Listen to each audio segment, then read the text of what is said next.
like it, but it wasn't like he doesn't like it. What it is, what I've gathered is that Trey Parker was saying he was giving a story about, he goes to the video store and then they'll see like, hey, it's a Trey Parker section, and like seeing that there's Cannibal the musical, there's there's Cannibal the musical, there's South Park Bigger Longer Uncut, there's Team America, and then there's Basketball, and that's not my movie. I just acted in that movie. I was like, oh shit.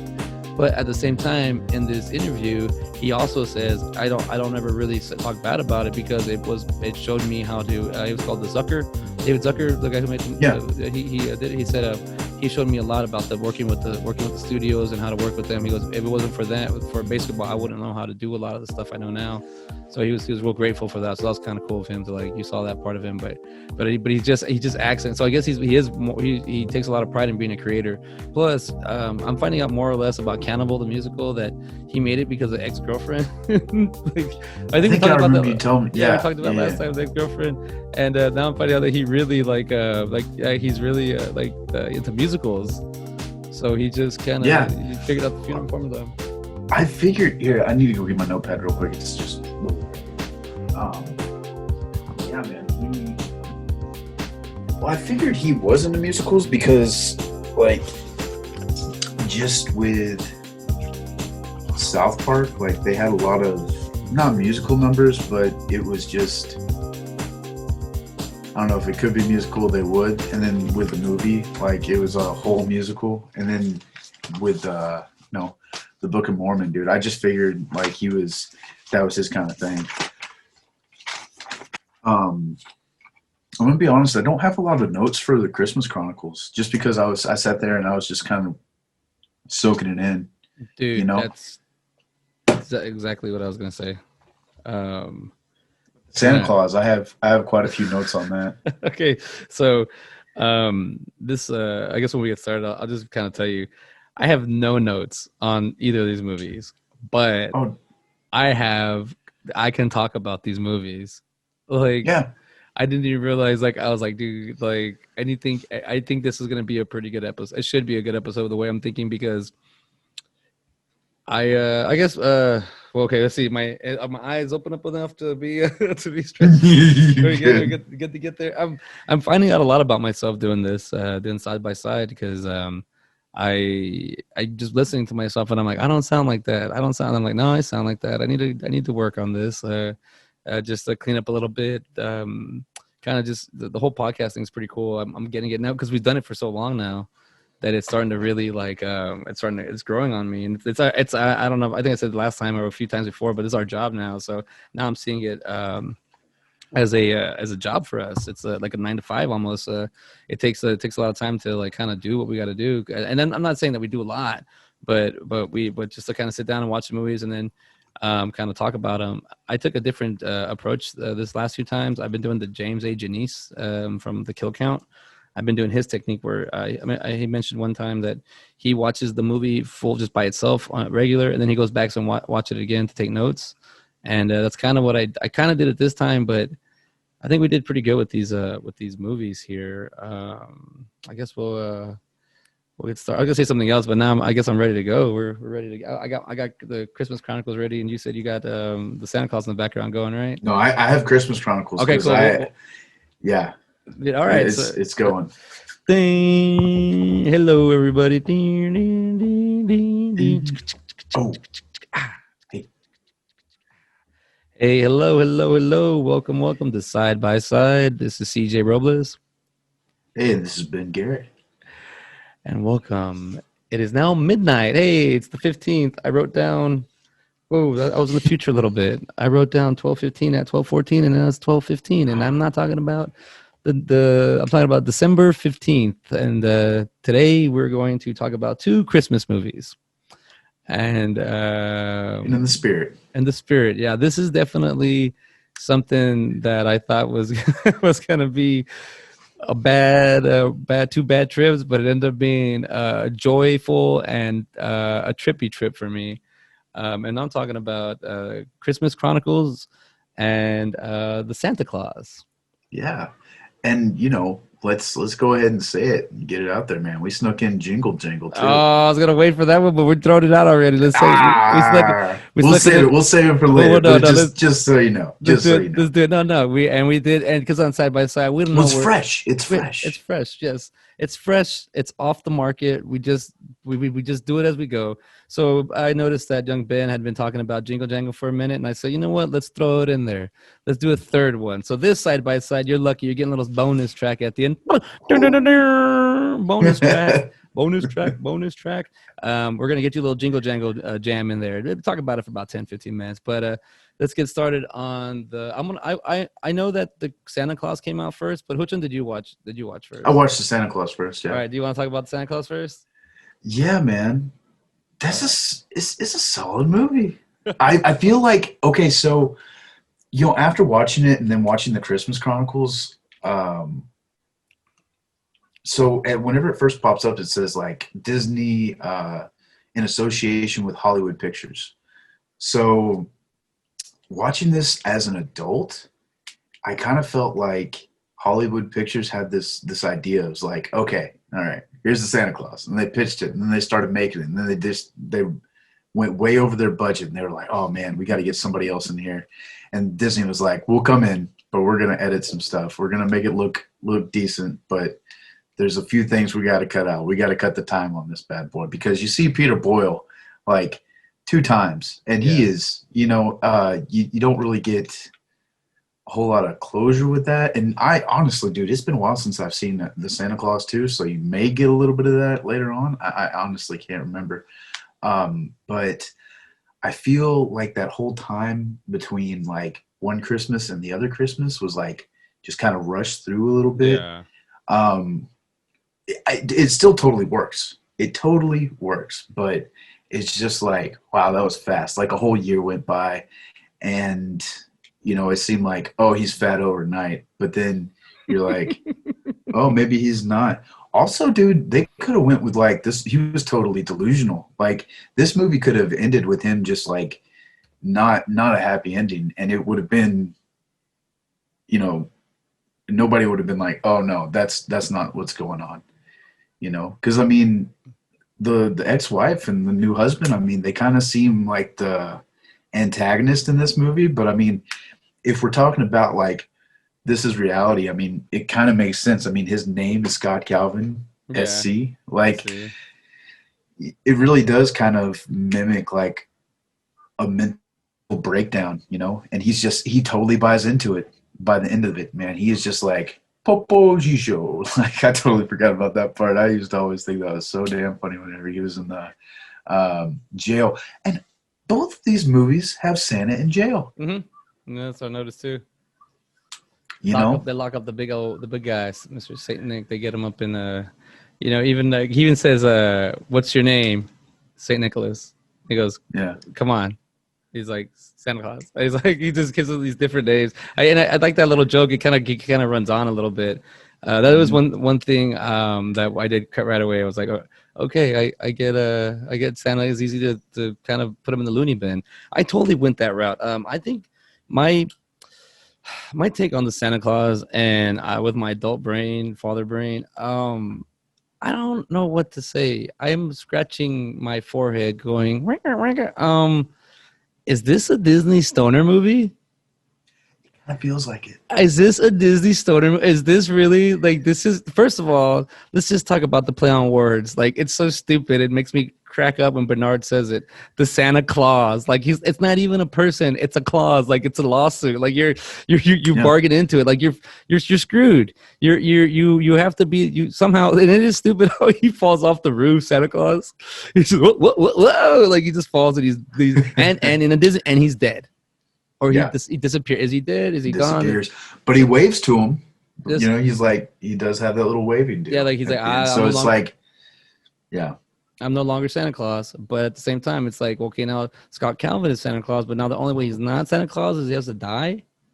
Like, is this how it goes? Or he can't fulfill his duties anymore? Like, it seems like maybe he could get retired or something. But it seems like a pretty shitty clause to me to be Santa Claus. And then I took it, man. I took a little, I no, go down that rabbit hole, dude. Because this is made in a time where movies didn't have to make total sense. It makes no sense. Yeah. You just kind of get lost in it, you know. The Christmas Chronicles, I feel like, is a little bit more cohesive, and that's what kind of got me. Is like, as remembering this movie from when I was younger, I was like, oh, it totally makes sense, Dude, with the Santa Claus, and it just like, I watched it again, and I was like, this not it doesn't have like a lot of holes in it, but I'm like, okay, you know, poking holes. Okay, Judy was your waitress, then you have Judy the elf, like. Even he doesn't believe it at first, and then he's just like, his body starts changing, and I guess he just goes with it. I don't know, dude. Like it's a trip, man. I'm happy we did this one because as a child, I remember watching it and being like, oh, it's Tim Allen. I'm a big Tim Allen fan. I grew up on Home Improvement. I love Galaxy Quest, one of my favorite movies. You know, he does a great job in it, playing like the Captain Kirk character. I mean, Big Trouble. He's done good movies. He's been one of those actors that's been able to transition from the TV to movie, and at the same time, he was a stand-up comedian, and his stand-up is pretty decent. And he got popped for coke, and then you see him in his mugshot, and he has a badass porn stash. So it's like, you know, Tim Allen's is a pretty badass dude, man. And just by those little accounts, what I've seen of him, I don't know him personally, but it seems like just watching him and watching Home Improvement, seeing that the way he was. What's his name? He's a man's man. Yeah, he's a man. And then Tim he's on the Tool Man Taylor. Taylor, there you go. Yeah. And then you know, man, that damn JTT always getting all the chicks. If you had if you had a guy that kind of looked like JTT, guy, he was getting all the chicks, man. And it's that hairstyle, man. It was the part in the middle. Yeah, dude. I was thinking about that. You know, it was funny. I was thinking about that later. I was like, dude, we should have done 2 Disney movies with. Because Jonathan Taylor Thomas, dude, Get Me Home. I'll Be Home for Christmas, and that's a really good movie. Like, honestly, I haven't seen this in the movie theaters. I haven't seen this. Dude, I remember watching that. Oh gosh, well, I mean, it's been a while for me, but I remember seeing it and be like, this is pretty solid. Like, it's not, and Jessica Biel's in it too. So that's it. Young Jessica nice. Biel, yes. I think, man. I mean, yeah, I love Home Improvement. Wilson. I actually had my own version of Wilson when I bought my home. I had one of my neighbors, and he's all tall too. Johnny, you could see over the fence, and it just worked out that there was like a board missing where his face could just fit perfect. And old Johnny loves to talk, and he's been in Austin for so long. I love hanging out with my if they're even able to be around anymore. The old Austin, you know, guys that just kind of, you know, hung around. Kind of lived the life a little bit, did the Austin thing, and they've been here since the '90s. And he's from the Valley. I'm not from the Valley. I'm from the border, so it's completely different. Even though it's the same, you know, same cloth. But he's from. What's up? Do you know where at the Valley? He's from McAllen or Brownsville. Okay. Brownsville, sorry. He's from Brownsville. Yeah, so he's from there, and he's pretty cool guy. He's, you know, he's the punk to metal and all that. But he was just funny. We'd come around my fence and we'd just talk. So I always thought that was a cool thing I had for, like, you know, while he was my neighbor. He's not my neighbor anymore. Now I got other neighbors, but I'm not gonna talk about them. But the cool at one point it was I was 35, and then my neighbors, there was a 45, and then another one was 55, and the other one's 65. So we had like nice. 10. That was pretty cool. And then, you know, get together and crack a few cold ones, and I would just kind of record. I have a lot of audio of us just talking, and them giving me good ideas about movie ideas, and just movies in general to watch. And Gary, the 65-year-old, he recommended the movie Brazil. I've never seen it. I need to watch it. It's a Terry Gilliam movie. It has Robert De Niro. It's kind of out there. It's supposed to be like, not like this kind of Santa Claus movie, but it's more like a kind of I don't know. I don't explain it. It looks pretty good. The story looks pretty cool. I need to watch Brazil. It's out there. But like I was saying, like, having those kind of neighbors is pretty cool. And then, you know, growing up seeing you know, Tim the Toolman Taylor, and then I do my renovations and I mess up, and it feels like, hey, you know what, the Toolman did it. You know, you always have to have your the bore, Lynn. The bore. I don't think so, Tim. I don't think so. I can pull that off now with my beard and everything. There you go. I don't think so, Tim. I think the Bob Vila coming in like always, like one upping him, and like that's the actual guy, Bob Vila. He's a professional. They brought. I love that. I love that you actually take something from reality, bring it into your show, and then it blossoms in there. But the movie with his acting, Tim Allen's acting in his movies, like he's great, man. He gets it. He understands it. He gets pacing, and I love that you said that it is a quick movie. That did feel like I felt like it was like I was like, what the hell did I just finish watching? Because my adult brain did not comprehend all the shenanigans that went on in this movie, but my child brain was like, okay, it's a movie, cute, it's funny, I get it. But there's so many layers to this movie. But yet it feels like if if it's directed by Nick Cage. Yeah. You know, I feel like it was like, you know, Nick Cage was directing it. Oh yeah, go, yeah, sure for it. Go for it. Yeah, let's do this. Yeah, okay. Yeah, go for it. You know, just it feels kind of like that. And not to put down that Nick Cage couldn't direct, but his personality is kind of out there a little bit. But this movie, I got the kidnapping thing bothered me, and not defending me or anything. It just kind of was like, oh, because that's just the way I am now. But that has nothing to do with the movie. But like the fact that they would kind of go through that whole like, where's the kid at, and he calls, and then they kind of like don't, like, I don't know, I would have been like looking for the freaking Scott Calvin like crazy, you know. I would have just been sitting down. But that's just apparent in me. But also the fact that, like, okay, that's just the part, that's just a little peeve that I just me personally, it has nothing to do with the movie. But again, that being said, another thing that I didn't like about the movie was he's going through something. You leave him the fuck alone. like they take his kid away from him. They're losing his job. Like, come on, just because he gained weight, and then like, look what the fuck happened. You know, he was just beasting. That's a beasting. Like, it's just like that would trip me out if if I had your beard on my face and I shaved and it came right back. That would trip me the fuck out, dude. Yeah. I don't know what I would do at that point. Like, who do you go to? The doctor's telling you to lay off the cookies, and you're like what? Like, I mean, that's just insane. Like, he's running on the treadmill like crazy, and he can't lose the weight. Like, I don't know, man. I like that part, that, and going to the North Pole like that. Like, him figuring out how to use the reindeer, and then going to house, and then it kind of, these movies have a lot of like the reindeers know what to do, the bag knows what to do. Everything has its own little elements, you know. And the reindeer were labeled in both too. Like, those are the two things that I kind of put together.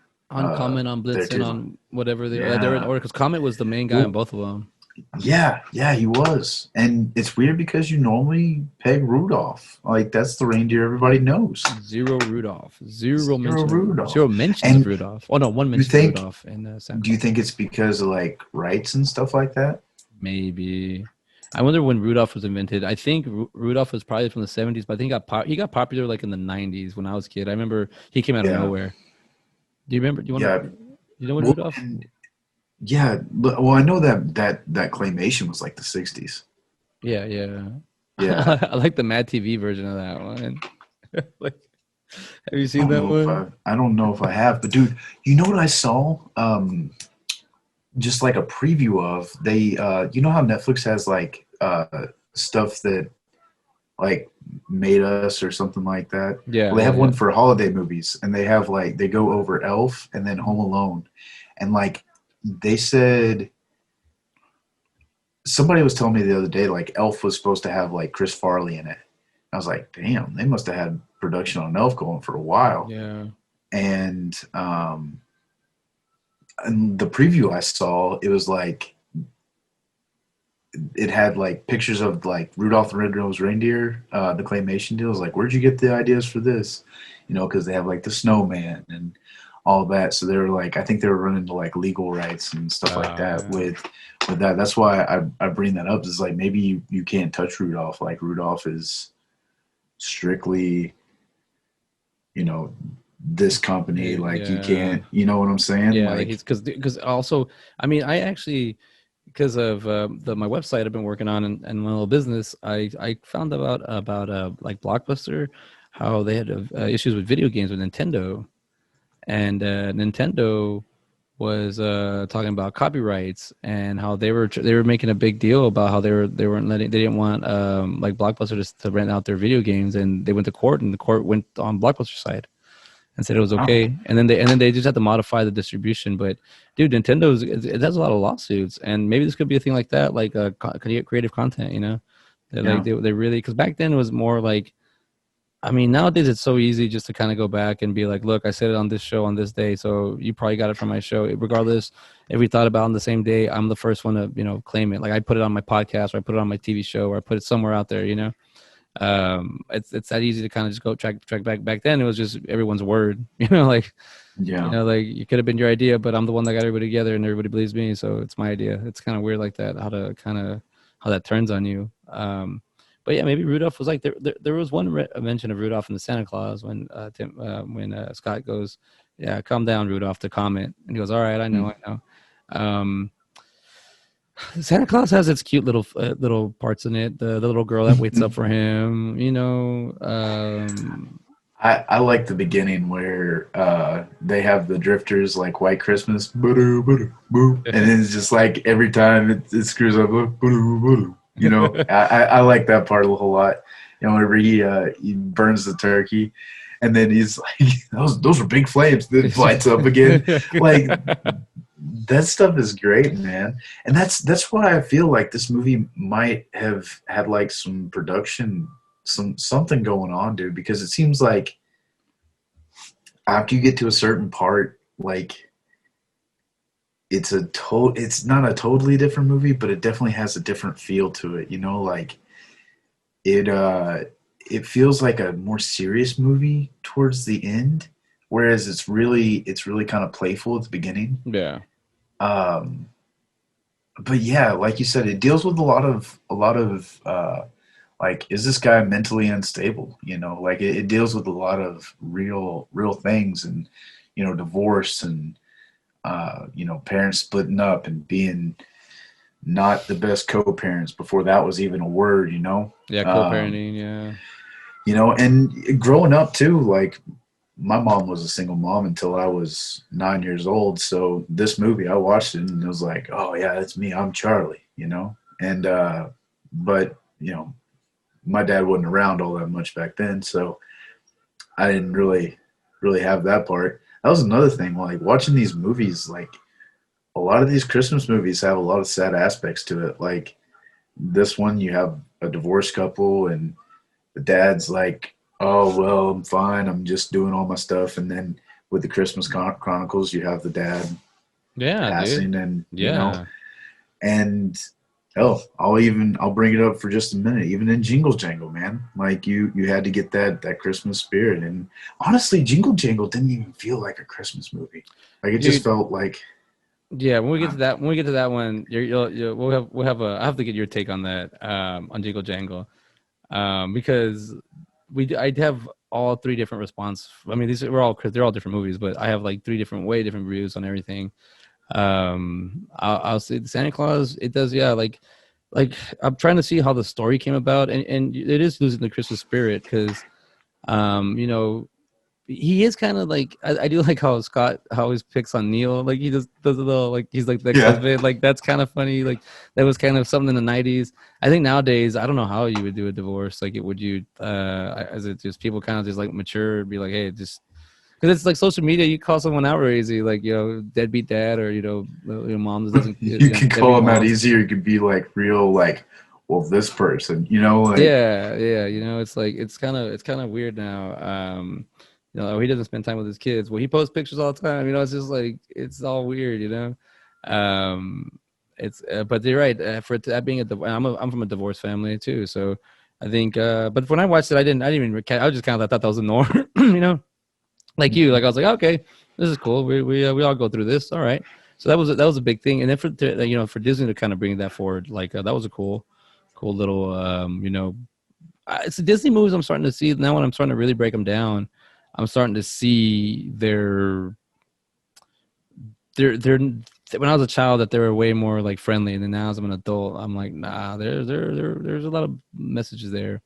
With the Santa Claus, just like even like him being at the park and the little kids wanting to sit on his lap, like that was funny back then. But now I was like, dude, you couldn't get away with that now. Like that would be way too creepy. Yeah, I would, dude. Like it's like I wouldn't want to like see that scene as I wouldn't really want my kid to like be thinking like, hey, you can sit on people's laps, that's cool, but hey, I mean, I gotta let them know it's a movie. And that's one thing about from all three of these, this is the one that to me that felt like a movie.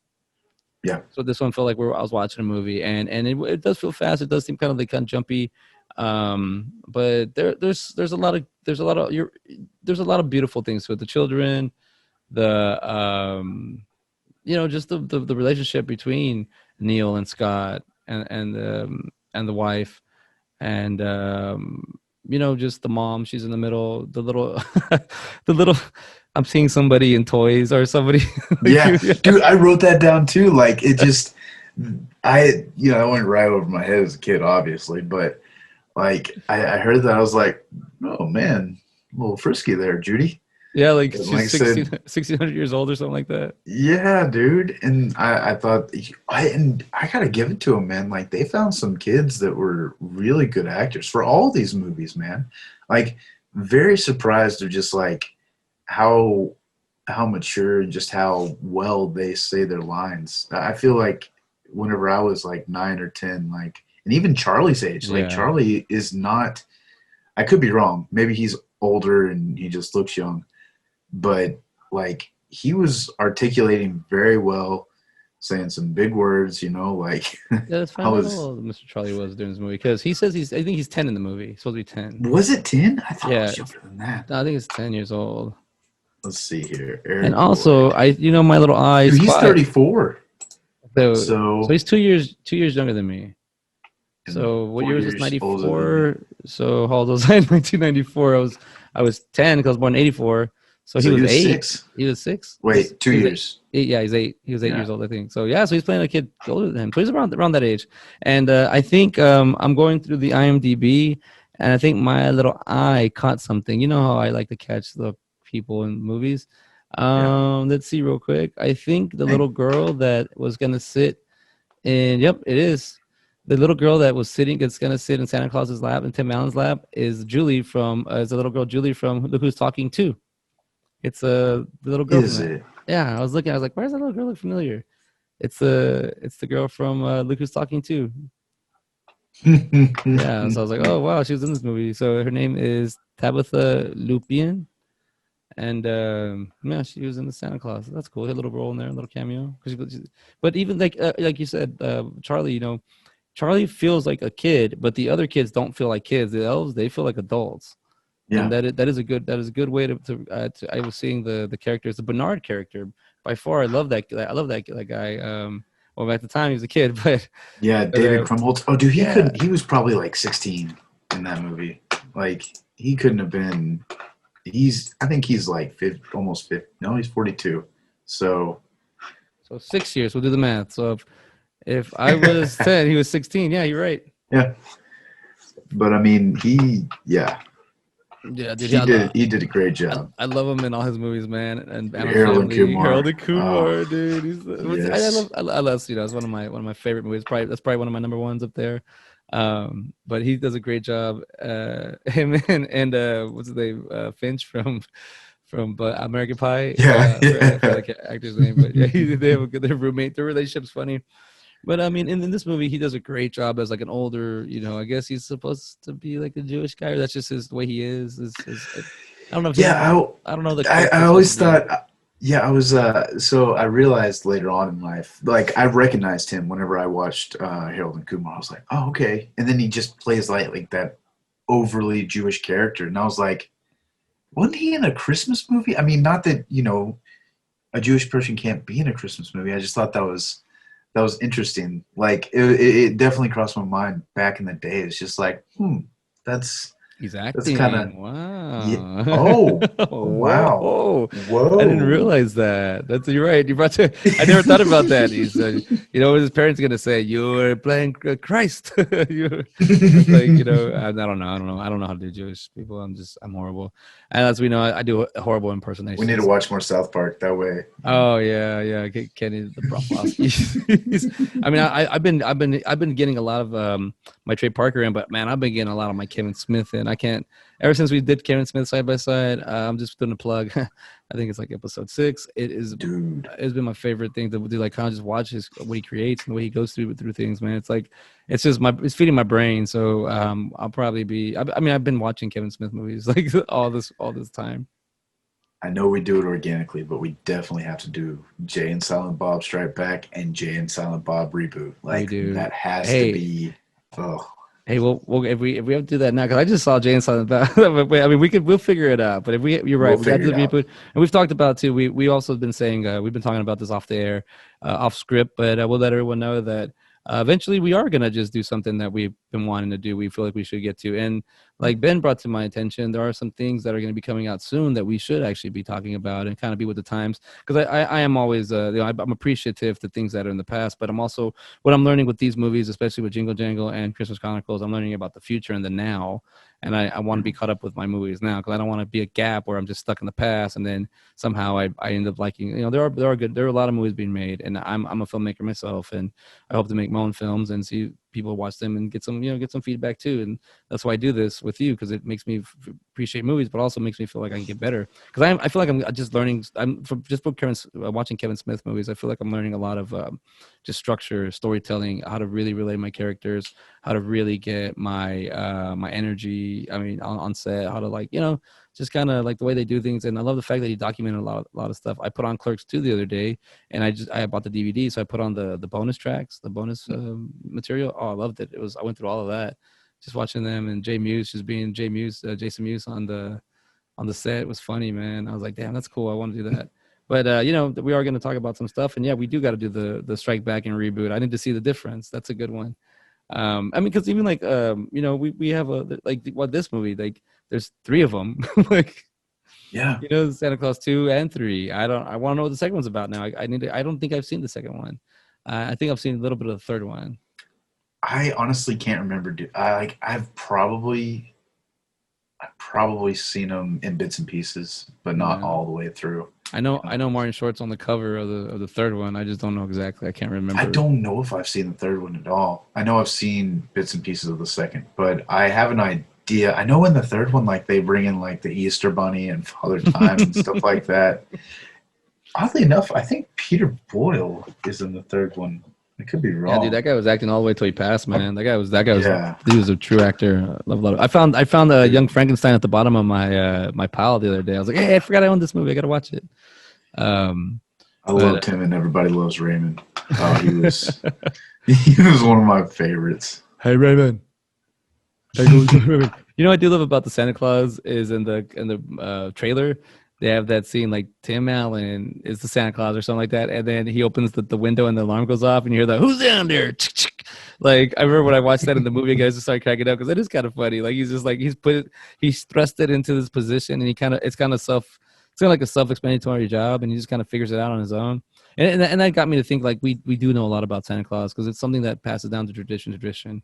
And Yeah. but like for him, I liked it when the reindeer he first says the first delivery, then the reindeer they go to the house next door, and he's like, oh, what the hell? Like, Yeah. like that's and that showed me the love for his son, Charlie. Like they don't really get to spend that much time together, and he's doing it like, I would do the same thing as a father. And my kid, if I didn't want to be the Santa Claus for whatever or for the night, or if I had to do something, my dad's like, my son's like, Dad, I'd be like, all right, damn it. Because you get, and I like his acting in that part because it shows him like he's so resistant. I was like, no, but see, I feel like it's a movie and it's a very boring movie in the beginning. I feel like it's a very boring movie, but then once he becomes a Santa Claus, that's when all the zany antics begin.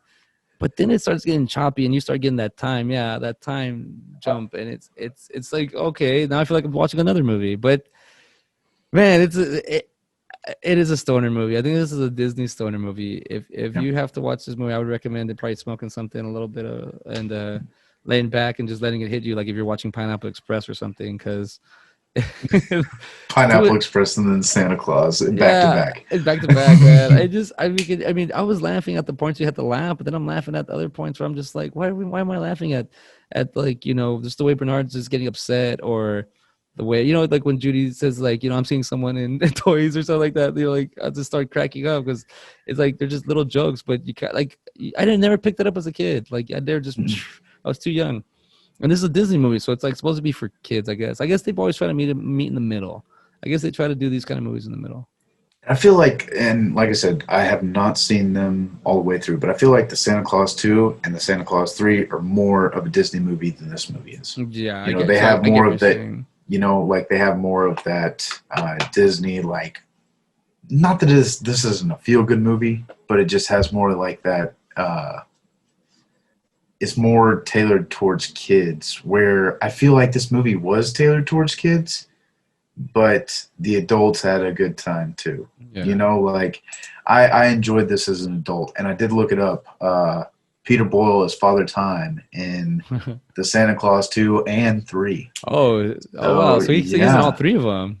he's in all three of them. He's a three for Which three. also, since we did start off with movie conspiracies, this is all delusion in Scott Calvin's mind.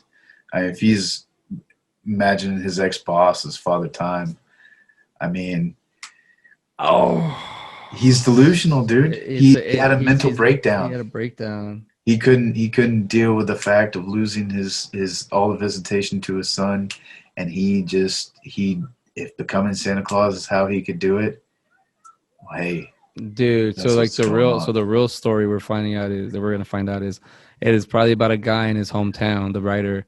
And who is the writer of the Santa Claus, by the way? Let's give a shout out. I don't want to be too I'm stoner, I guess. that's a stoner Um, guy. It is John Pasquin. Was a director. Sorry, that's the director. And let's see the director, other stuff he's made. Let's see. He's done Miss Congeniality 2. Oh, all the Home Improvement from he says director from 1991 to 1999. L.A. Law. Whoa, he's been busy. Wow, that's some good stuff. so That's the director of the Santa Claus, and then let's the see. writer is two writers. Let's see. It says Leo Benvenuti and Steve Rudnick. And let's see what else Mr. Leo has written. Dude, Kicking and writers. Screaming. Oh, well, he I chose Steve. love that movie. Oh, God, I gotta rewatch it because I hate it. But What? I was having a bad time at that time when I saw it. So Young 2005. Son. All right, Bing I gotta Bong. rewatch it. I gotta rewatch it. My dick is in that movie, bro. Like, I'm What? sorry. Listen, I can respect a lot of people not liking a movie, but if you don't love kicking and screaming, it's just like Big Red Gum. Like, if you don't chew Big Red Gum, then fuck you. You know, No, like. I chew Big Red Gum. I just don't enjoy chewing Big Red Gum. And then it burns. Why does it gotta burn? It has Robert Duvall and Will Ferrell. You're never gonna see that again. Does it also have Mike Dick in it or no? Yeah. Okay, Mike Dick I is remember. and I he don't. starts coaching in spite of Robert Duvall. It's the greatest. Okay, I gotta rewatch this. I gotta do a rewatch on this one because I think it's one of those movies I'm supposed to like, but I remember just having a hard time watching it. But I also was going through something at the time, so I'm not gonna. Spoiler alert! It's probably a hard 12 for me. Just saying. Oh God, your dick is in that movie. That's what you said.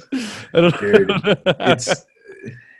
I mean, meat than soccer. Like, dude, I'm sorry. What do you mean meat and soccer? Is that part of the movie? Yeah, it's Okay. the two Italian kids, man, like they're working at a butcher shop, and he sees them like playing with the parchment paper, Oh, and they're yeah. just like kicking it around, and he's like, I need them on my team. And then That's their right. uncle's like, meat than soccer, or something of that Well, the of writer that. also did Kicking and Screaming, also did Space Jams, and I love that movie. And yeah, the Santa Claus 3. Wow. Apparently, we're supposed to be getting Space Jam 2 Oh God, I don't know. with LeBron James, Oh God, we already are getting Space Jams too. It's called the NBA. a It's new already, legacy. it's going Oh, on. it's on April 30th, 2020, revealed the title for the film will be Space Jam: New Legacy. I bet you that's going to go straight to HBO Max, and everybody's going to be pissed. Yes. Let's see, and then he also did. Let's see, the other writer, Steve Rudnick, did. Let's see what he did. Same It's funny, movies. Same yeah, movies. I clicked on those two writers on Wikipedia, and it went directly, like, it's like their duo. It's like, Oh, okay. I Just guess. so instead of writing two separate pages, they just wrote one. Yeah. Well, there's a lot of. Oh, okay. It went to another. Once Upon a Time. I wonder if this is just a writing. Interesting. Let's see. Did I click on the right one? I don't know if I did. We're on an adventure. We're on a journey. Where it's been taking us. Let's go on this journey. Where are you at? Where are we going? All right, so let's see here. Yeah, I guess just as writers, that was their filmography, and then it looks like Leo the Butcher, but on the other end.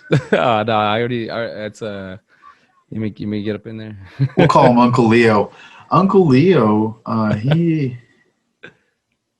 had like an acting career. It looked like, because I clicked on his page and he had quite a few. Yeah, he had quite a bit of filmography. But it was like from the 50s up until like 98. Oh yeah, that's 40 years, man. Damn, yeah. Yeah, I know. Let's see. I'm pretty sure it's the same guy. Oh, okay, let's see. Here's directors. Yeah, no. You know, the same scenes that popped out to me from the Santa Claus from like as a kid watching it, the same scenes that popped out to me again. Just I caught a little bit more of the interaction with the elves a little bit more this time. Was like, oh, they're adults, it's funnier. But for the most part, it gets serious. Like I feel like this movie is like walks on a tightrope. Yeah. I feel like it's very like it could either go left or right, but it manages to kind of teeter totter all the way down the middle, and it brings you to it's a good good ending, I guess. But yeah, this the way you talk about it, it's a mental breakdown. Scott Calvin can't take with the loss of his divorce and not being around his son, and he goes through a mental breakdown. And also say maybe like someone in his hometown happened, or maybe he heard of a story where somebody just started dressing up like Santa Claus, and their son started respecting him more, and they probably thought that was the best way to do it. And they did it probably until their son was like 16, and they realized, hey, Dad, you're a little too old to be just like Santa Claus. Kind of made this identity and couldn't break it. So then he became Santa Claus for the little children in the town, something like that. Not a weird way. No, not in a weird way. Not at all. No. I mean, it's organic. Like he really just genuinely became a Santa Claus, not for the joy, but for the actual helping the hope for Christmas spirit. And Christmas spirit is very, very important, and I am finding it is important now that with history and everything, the way everyone in the state we are right now, tradition is nice to have around. So the Santa Claus is 1994, PG, 137 minutes long, comedy, drama, family. I believe that hits all three of those. Yep. November 11th, 1994. When a man inadvertently makes Santa fall off his roof on Christmas Eve, he finds himself magically recruited to take his place. Like, that's exactly all it is. That's the whole movie right there. That's all you have. That's Tim Allen becoming the Santa Claus. You get that for about 30 minutes. So you get about 30 minutes of him as himself, 30 minutes as him learning to be Santa Claus, and then the last 15, 20 minutes, him accepting to be Santa Claus. That was the thing. Like when they kind of got the acceptance, like he just everybody kind of just accepted it. That's where it kind of got me. And then he kind of shows off the powers. That threw me off. Why is he showing off? I mean, it's the 90s, so I don't think everybody has a recorder. No one has recording this. It'd be like a small town says they saw Santa Claus. Yeah, right. Podunk town, and I forget where they're at in the Santa Claus, what city they're in, but yeah, he goes around. He shows the powers. He gives them the board game and the little whistle, the weenie whistle. Mm-hmm. So, to me, I did enjoy those stories. It's like this is when I quit believing in Santa Claus, and this is when I quit believing in Santa Claus, and da da da. So that brings me to a question: you still believe in Santa Claus, don't you? I met him once, twice, a couple of times. No, the Santa Claus, when I go take my son to take the photos with 2 consecutive years, this guy has gotten into it with me. I've gotten into it with him. It's been fun for like a little bit, but now it's getting serious. I don't think we're gonna do the third year because of this, but this guy, Santa Claus, out in this area that will not be named, but I got him back to back, and he's kind of an a-hole. And he said demanding people where to go and sit, and I don't like listening to people. So he told me, the first time he was like, let me hold your son, and my son was kind of like, and I was like, come on, give me hold him. I was like, all right, he got him, and then he's like, all right, kneel next to me. I was like, what? He's like, kneel. I was like, I'm not gonna kneel. He goes, yeah, you kneel to me now. I was like, no. And then the photo, you see me arguing with him. I was like, damn it. They just took the photo, and I was like, yeah, I'm not even looking at the camera. I'm looking right at him, like mad dogging him, and he's coming out like this, like a stern face. And then I get out of the way, and they take the picture with my son by himself, and he does the same thing, stern face. I'm like, oh, this a-hole. And then the following year, same thing happens. I get into it. He keeps it like he's not even smiling. It's like this pictures of Santa Claus are ruined, man. And I'm Why are like, you fighting with Santa, dude? I'm not gonna tell. Okay, first of all, he's not the real Santa Claus, and second of all, that's an old man telling a younger dude to sit down and kneel. But the way he does it, like the way he like, and also he grabbed me by my wrist because I had a jacket on. He was trying to drag me down, and I was like, I'm like, don't touch me. So it's like kind of like I was like like he was just get down here. I was like, no, kneel. I was like, no. And this is why whenever you watch a Ben Stiller movie, he does that doesn't happen. The shit that happens to Ben Stiller, I always watch his movies and be like, that doesn't happen in real life. And then that I kind of gone through all that shit, and I'm like, you know what, Ben Stiller, you are right.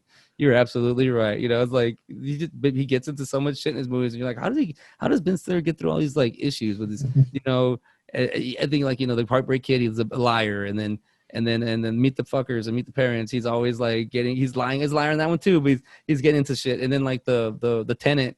Or like the room or the Duplex. Duplex. Right? He's always getting into, and I'm like, man, I live Ben Stiller's life.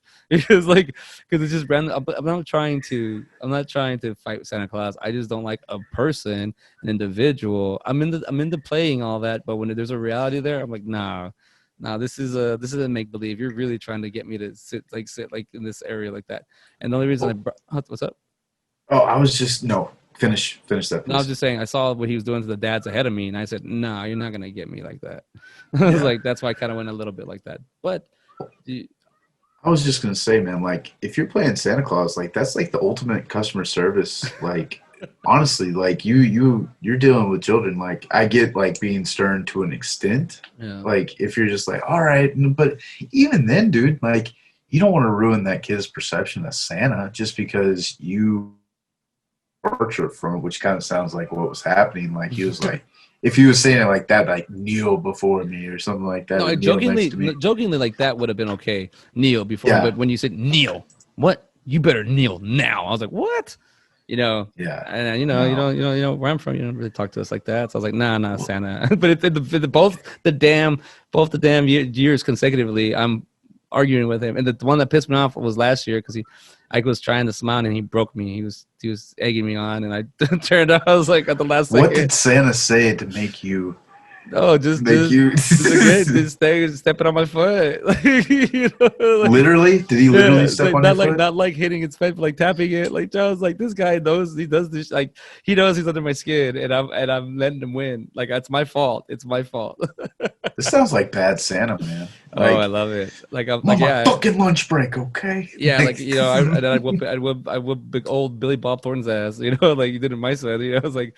But that's just those experiences, and those are adult CJ. I'm pretty sure younger CJ would have had a better time. But I stopped believing in Santa, and I can actually remember.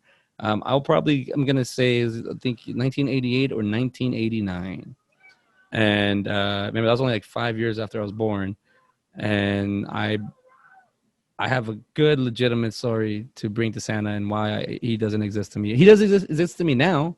Because I got a 2-year-old, so I totally believe in Santa now. But when I was a kid, I remember I grew up with a lot of my cousins, and 2 of my cousins from West Texas. They're the country boys. They're more raised in the sticks kind of thing.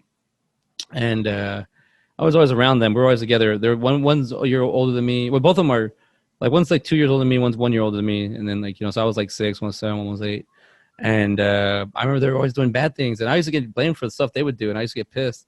And then sure enough, you go and hang out with them, and then they do bad shit, and you just end up doing it anyways. And then you get caught, but at least you're like, well, at least I did something this time. So that kind of stuff. So you always notice that they do bad shit, but I was always like, I got to be good because Santa Claus is gonna give me stuff, and I'm gonna get some presents, so I got to be good. So I was always like working on being good, and I remember being like, before elementary school, I remember always being like, all right, I got a Nintendo, and I want to get more games, so I really got to, they told me Santa Claus is only, so I tried to do my thing. And then I remember that Christmas morning waking up and being like, okay, cool. I got some toys. I got some stuff that I wanted. and it's awesome. I got a few, I got like 5 or 6 things. Those was enough toys that, and they're awesome, like GI Joe's, Transformers, and Ninja Turtles, and clothes and whatnot. And then so they lived in Abilene, so they would come in and stay at my grandma's house. And my grandma's house has a little apartment, and I remember going to it's like an older home. I remember going to my grandma's house and then being inside the house and being like, "Oh, the Christmas tree's in here. Oh, there's not that many there's not that much wrapping paper. It's a little bit of toys." And then they're bad kids. They probably didn't get anything. And they're like, "Oh no, they're not in the house. They're in the little apartment." So I was like, "What? They're staying in the apartment?" So I run to the apartment to go see them, to go see their toys. And oh and behold, they had like every toy. They had like so many toys. I was so pissed off, and I was like, Santa let me down. I remember being like, this guy, he screwed me over. I know these cats, man. They do all this bad stuff, and they're always told what to do, and they don't listen. And then Santa didn't come through for me. So at that point, I was like, all right, well, I think I'm just. I don't after that. I don't actually remember when I stopped believing in Santa. I think it was I think it was at that point, but I don't actually remember like being like, I just remember being like, that's bullshit, dude. Like, why do they have all these toys? Why do they have all these toys and I don't have shit? Or it has shit, but like they had like, I remember they had the Gen 1 Transformers of Devastator. That's the Decepticon. That's all the construction workers together, the green one. They had that one. I was like, that's the main one I wanted. Like, I couldn't get it because it's 6 pieces. I could only get one. I got like the foot. You got the whole freaking toy.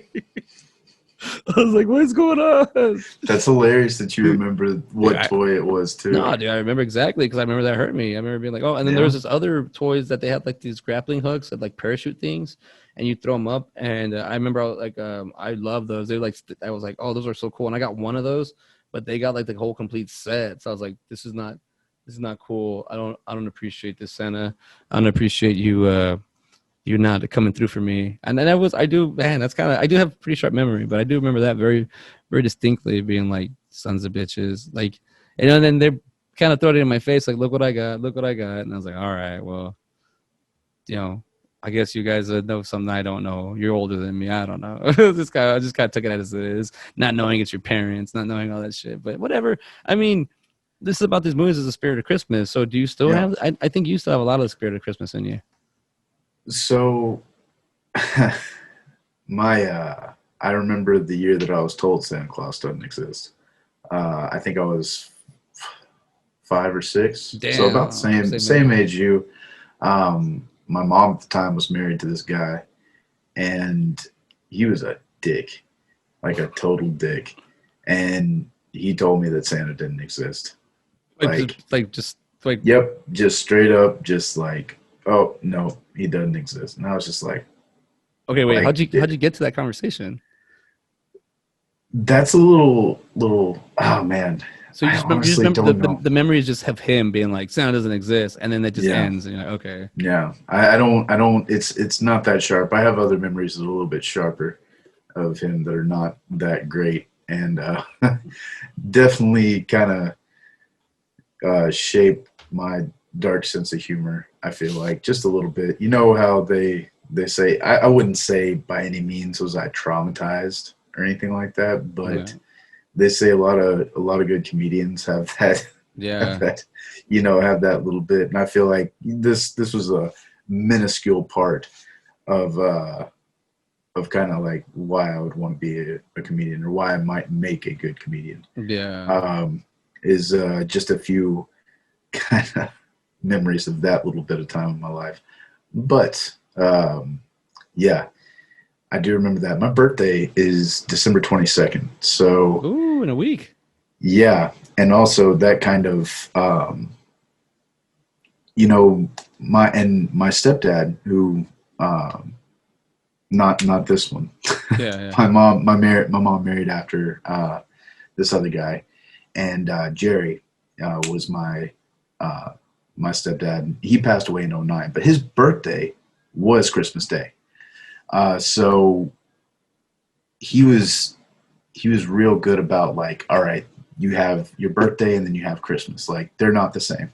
You're not getting the same present for that. So I love that about him, because he like made a real distinction of like, it's not just merged, because I a get lot of two gifts. yeah, exactly. Well, and like a lot of people that are around that time, man, people just like, oh, it's birthday, Christmas, and funny enough, my sister's birthday is the 23rd of December, Oh. but 21 years before me. So Oh, yeah, we actually have that exact same thing in common. Exactly the same thing in common. My sister's birthday is December 23rd, and I am 21 years older than her. yeah, That is crazy. That's insane. I was like, when you said your yeah. birthday was the 22nd, I was like, oh, my sister's the 23rd. So you and your sister are back to back birthdays. Yeah, yeah, yeah. But like I said, whenever I was born, she was getting married and doing all this stuff. I mean, she's yeah. I'm also turning 30 this year. So Yo, you, you're yeah, you do the math on how old she is. I'm not going to say it. But anyway, yeah, man. It was. We never really celebrated our birthdays together, just because like the I age was, difference.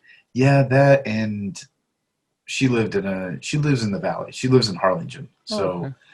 and I'd go down there for summer. She was for the longest time, dude. She was honestly kind of like my grandma. Like I would go down there and she'd spoil me and give me all like, hey, I can do whatever I want, and then she'd send me back up to my mom and it's like, no discipline, Uh, yeah. kind of thing. Yeah, And yeah. I can see kind of like her. Oh, like yeah, I get you the one you that lets know you relax, and the other one. Oh yeah, yeah. exactly. I definitely get that.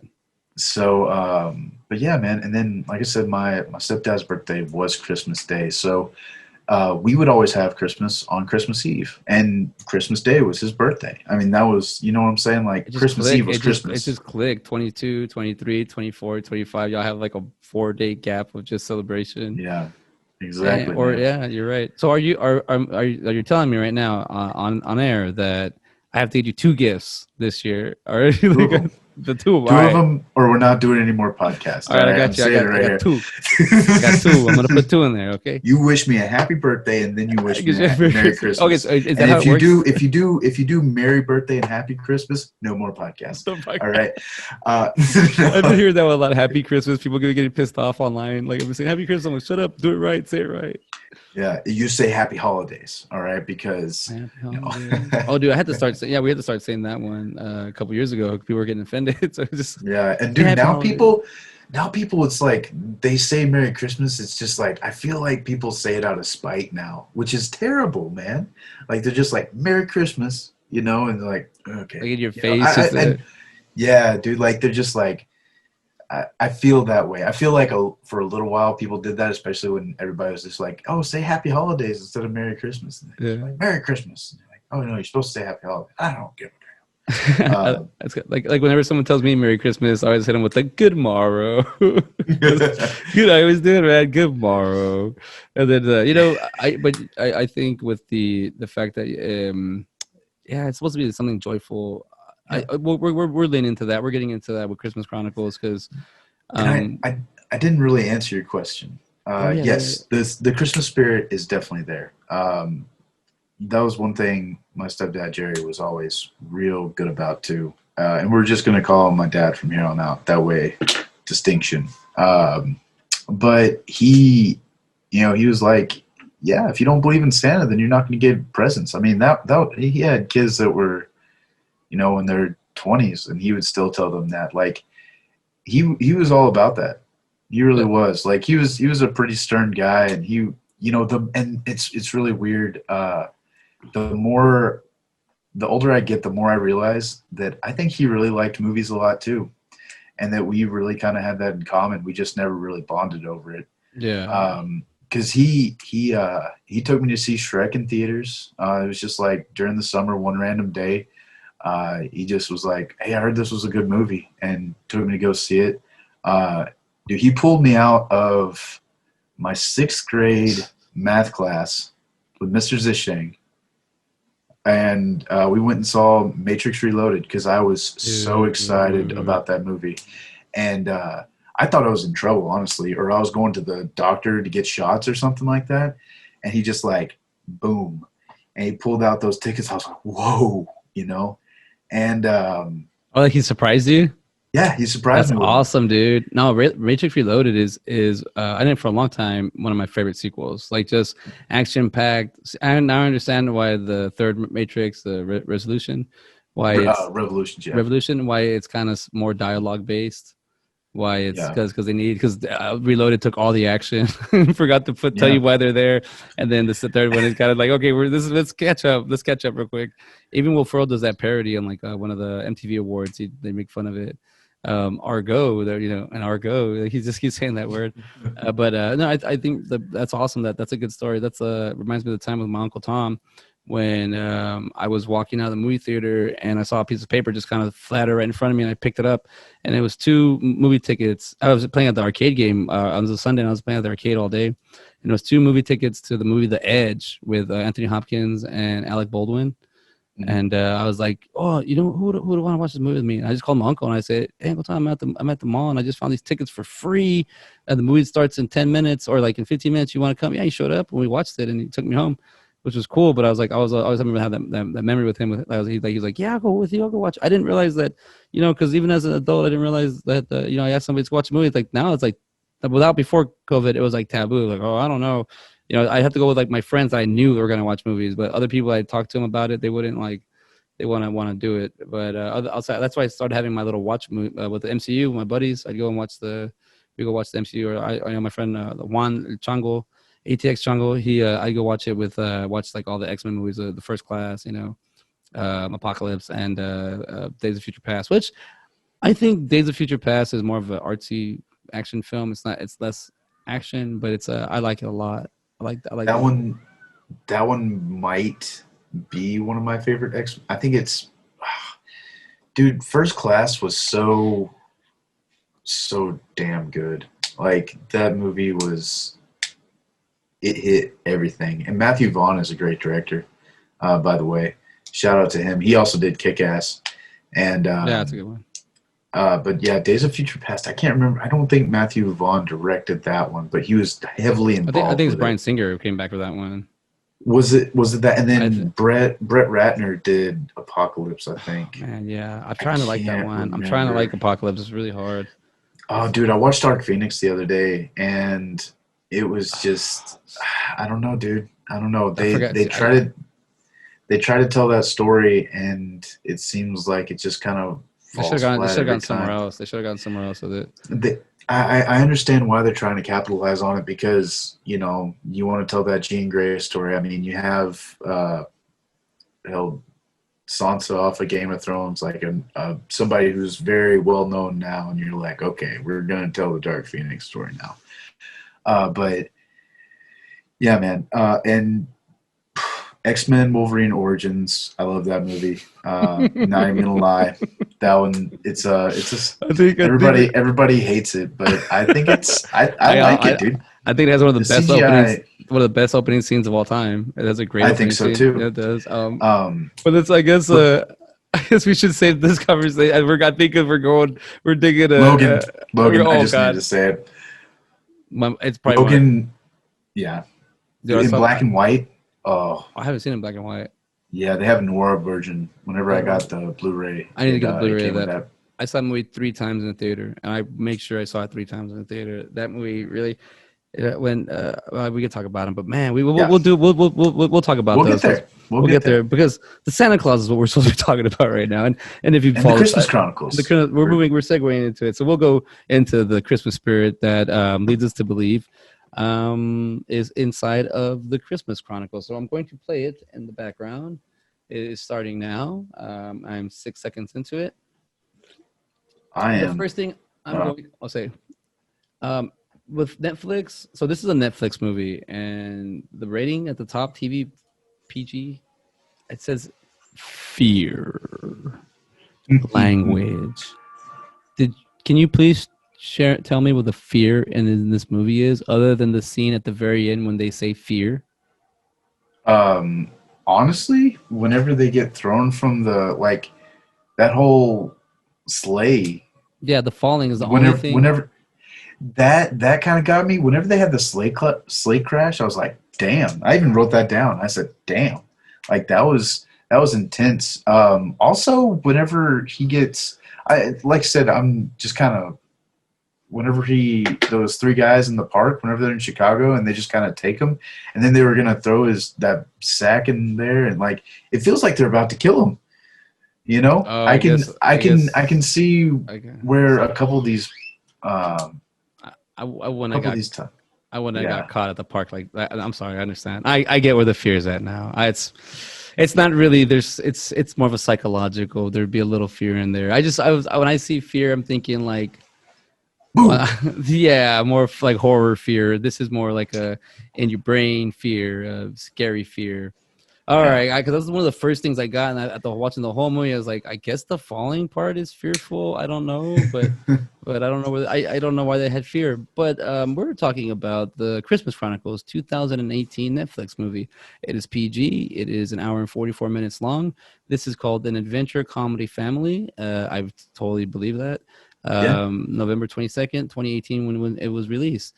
The story of a sister and brother, Kate and Teddy Pierce, whose Christmas Eve plan to catch Santa Claus on camera turns into an unexpected journey that most kids could only dream about. Director is Clay Cadis, and written by Matt Lieberman, Doug Guggenheim, and one more person. Let's see who this other person is real quick. Matt Lieberman No, sounds familiar. just Matt Lieberman. The Christmas Chronicles. You want to lead this one?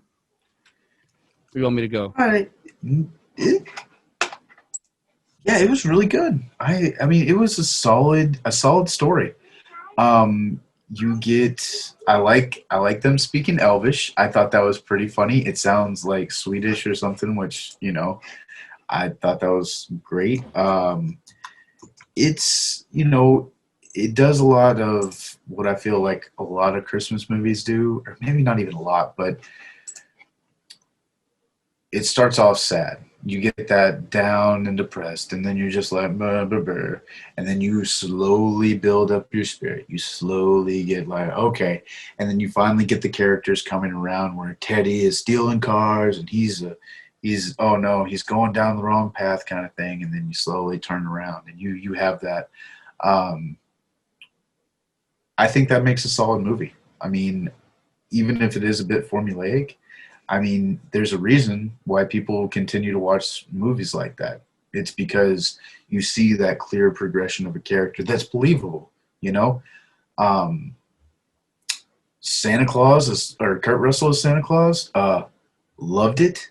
The jailhouse rock scene, oh my god, that was so that was good, man. Like I had that song stuck in my head at work today. I was like, Christmas, Christmas. I was getting into it, dude. It was a fun movie. It really was. I was pleasantly surprised with this movie. I feel like it's a good watch for kids. Like they'll enjoy the elves. Kurt Russell is fun. He's a believable Santa Claus. He's a fun Santa Claus. He's like that Santa that you're like you could be buddy buddy with. He's not that classic like whoa whoa whoa, and he even doesn't like doing that. And I think that's a good way to go with it because you feel like he is Santa, like, but he's not real. I don't know, man. It's like he totes that line well of like a very believable Santa Claus, but like you still know it's Kurt Russell. You know, I recently watched The Hateful Eight, so Oh seeing him yeah, with the yeah, the beard and beard. everything Yeah. like that, and with the gray and everything. Yeah, it's a cool story. It's a fun story. Like I said, you have Santa in jail. It's a believable as believable as the story could be. It's you could see it happening. What about you? Keep talking, Big Daddy. You're singing my tune, buddy. Keep going, Oh, man. It's okay, all right, man. Yeah, dude, it's solid. I mean, oh, also, dude, I'm at the jailhouse part right now. What's his Van Zant? Who is that? It's not Towns. I don't know. It's not Towns. Let me see here. I have it pulled up. oh, the guy with the guitar. Yeah, the guy. It's Nah, he looks so oh, familiar. Steven Van Zant. Yeah. Yeah, yeah, and he was in Lilyhammer for Netflix. So and The Sopranos. Like he's been He's Wolfie in this movie. Yeah, and best known as a Marky. member of Bruce Springsteen's E Street Band. So Yeah, I remember he stuck out. that's I was looking at him. I go, why is that? I know that guy's a musician. I know he sticks out really bad. Why does he stick out so bad? And now you just he's part of the he's part of the boss house. yeah. But one question though, one thing that kind of threw me, and we're both from Texas. We know how big Texas is. Um, is Massachusetts to Illinois really 1,000 miles? I don't feel like it's 1,000 miles. They I both say that. I just like I said. I mean, from my from knowing that going down to the valley from Oh right yeah, where I'm at. I mean, that's a few miles. dude. For weird, That's that you're looking at like 11 hours right there. yeah, We're and I've traveled from the bottom of Texas down the Brownsville all the way to the tip of the Amarillo to the top of the Panhandle, and that could take you a whole day. From Austin to El Paso is 8 hours, so you can drive. You can be driving in 8 hours in Texas, and you're still in Texas. East Coast, yeah, you drive for 8 hours. You've gone through like 12 different states. You've gone to so many county lines. It's a big different thing. But yeah, I don't know. I think maybe just for reference. But it was funny that they both said 1,000 miles. You're like 1,000 miles away. yeah. Um, And so I'm just throwing it in here right now. Let's see here. All right, it's almost 1,000 miles. I'll be. like 900 or It's something. it's 981. Oh yeah, It's so 15 hours. Wow. And you like just don't really I think I feel think like it's I think it has to go yeah. kind of go down a little bit. You have to go down to go up on one of those. I think that's to me it thinks it's parallel, but it's not. I'm thinking it's gonna have to like kind of go Let's see here. Let's see if I can blow kind it of. up. Oh, that's really There you go. Oh yeah, see it is kind of parallel, but yeah. there's the lakes are in the way. That's the issue. The lakes are so great that you just can't go through them. Well, they're the Great Lakes. But It's a little yeah. eerie. And the canal is called, or I don't know. I got that we're from Remember, Texas. yeah. Remember when you had to learn or you had to remember all five lakes Oh back in yeah, geography? man, I would feel that right now. Lake Man, Erie, Lake Minnetonka, Michigan, Michigan. Uh, Minnetonka. I think you're in Canada now, bud. The waters of Lake Minnetonka. I saw that from Dave Chappelle. Okay, I am going to hit you hard with this one. I had me some bubbly the night before, uh-huh. and the boy woke up and kicked me out of the bed, and I wasn't gonna stay in the because he likes to sleep right on my spot, and so I was like, you know what, I'm already awake. It's like 5 in the morning. I got some decent sleep. I had a couple bubbly like early in the night, and yeah, I woke up and I was just like, you know what, I need to take my side by side episodes more serious. I need to watch them more. I want to watch my movies when I have time, and right now I have some time, so let me get it going. And I go, you know what? I'm gonna watch Christmas Chronicles first because without even the Santa Claus. I thought I had to buy it, so I went and bought it at Target. It was $10. I got the Blu-ray for it was supposed to be 15, but they're having a deal. And then I forgot it was a Disney movie. It was on I was on damn Disney Plus, and I was like, I had the DVD going, and I was like, wait a minute, it's a Disney movie because I was like, God damn it! But I'm gonna own them anyway, so I like owning all the movies we watch. So I want to own them. I want them in my collection. But I sat down and I watched it, and the first thing I got was, oh, great! It's the Fear thing. It's a Netflix movie. This is gonna be a cheesy damn movie. It's real. It's lit really really well. This little girl's already starting off. Okay. Let me see. And then I stopped being a dick, and I put my heart on, put my movie heart on, and put my hat on, and it sucked me in so bad, so bad. This movie is the perfect movie to watch during the holidays. Now I think this is now. I'm happy that it's a 2018 movie. I thought it was a little bit. I'm sorry. I'm happy it is. It's only 2 years ago they made this movie and they released it, and I'm happy I got to see it. I'm happy we did it. I thought it was a joke. I thought Kurt Russell was going to be cheesy as hell, but he is not. He is Kurt Russell. A guy loses weight, works out every day, but they don't care. So they don't he's always laughing, the being fat. Kurt Russell, they're giving you this. You're right, and you said it. You said it earlier. This is a formulaic movie, but it wasn't. It gave us different. Gave me what I wanted. I go. I hope there's a scene where Santa Claus is if they take him to jail, please jam out, and they don't give it to you. They don't give it to you. He's having that talk with is it David, the officer David, or Yeah, I uh, believe. Yeah, Dave. Yeah, he keeps on calling him Dave. Dave? Yeah, he has the issue with him. And by the way, I didn't realize it till the end of the. Oh, I'll tell you right now, but I keep doing this. I stick on. But the officer, he finally puts him in jail, and they do. I like that there's a real sense of reality to this. Like they don't. It's not like in the Santa Claus. It's completely bonkers and bizarre.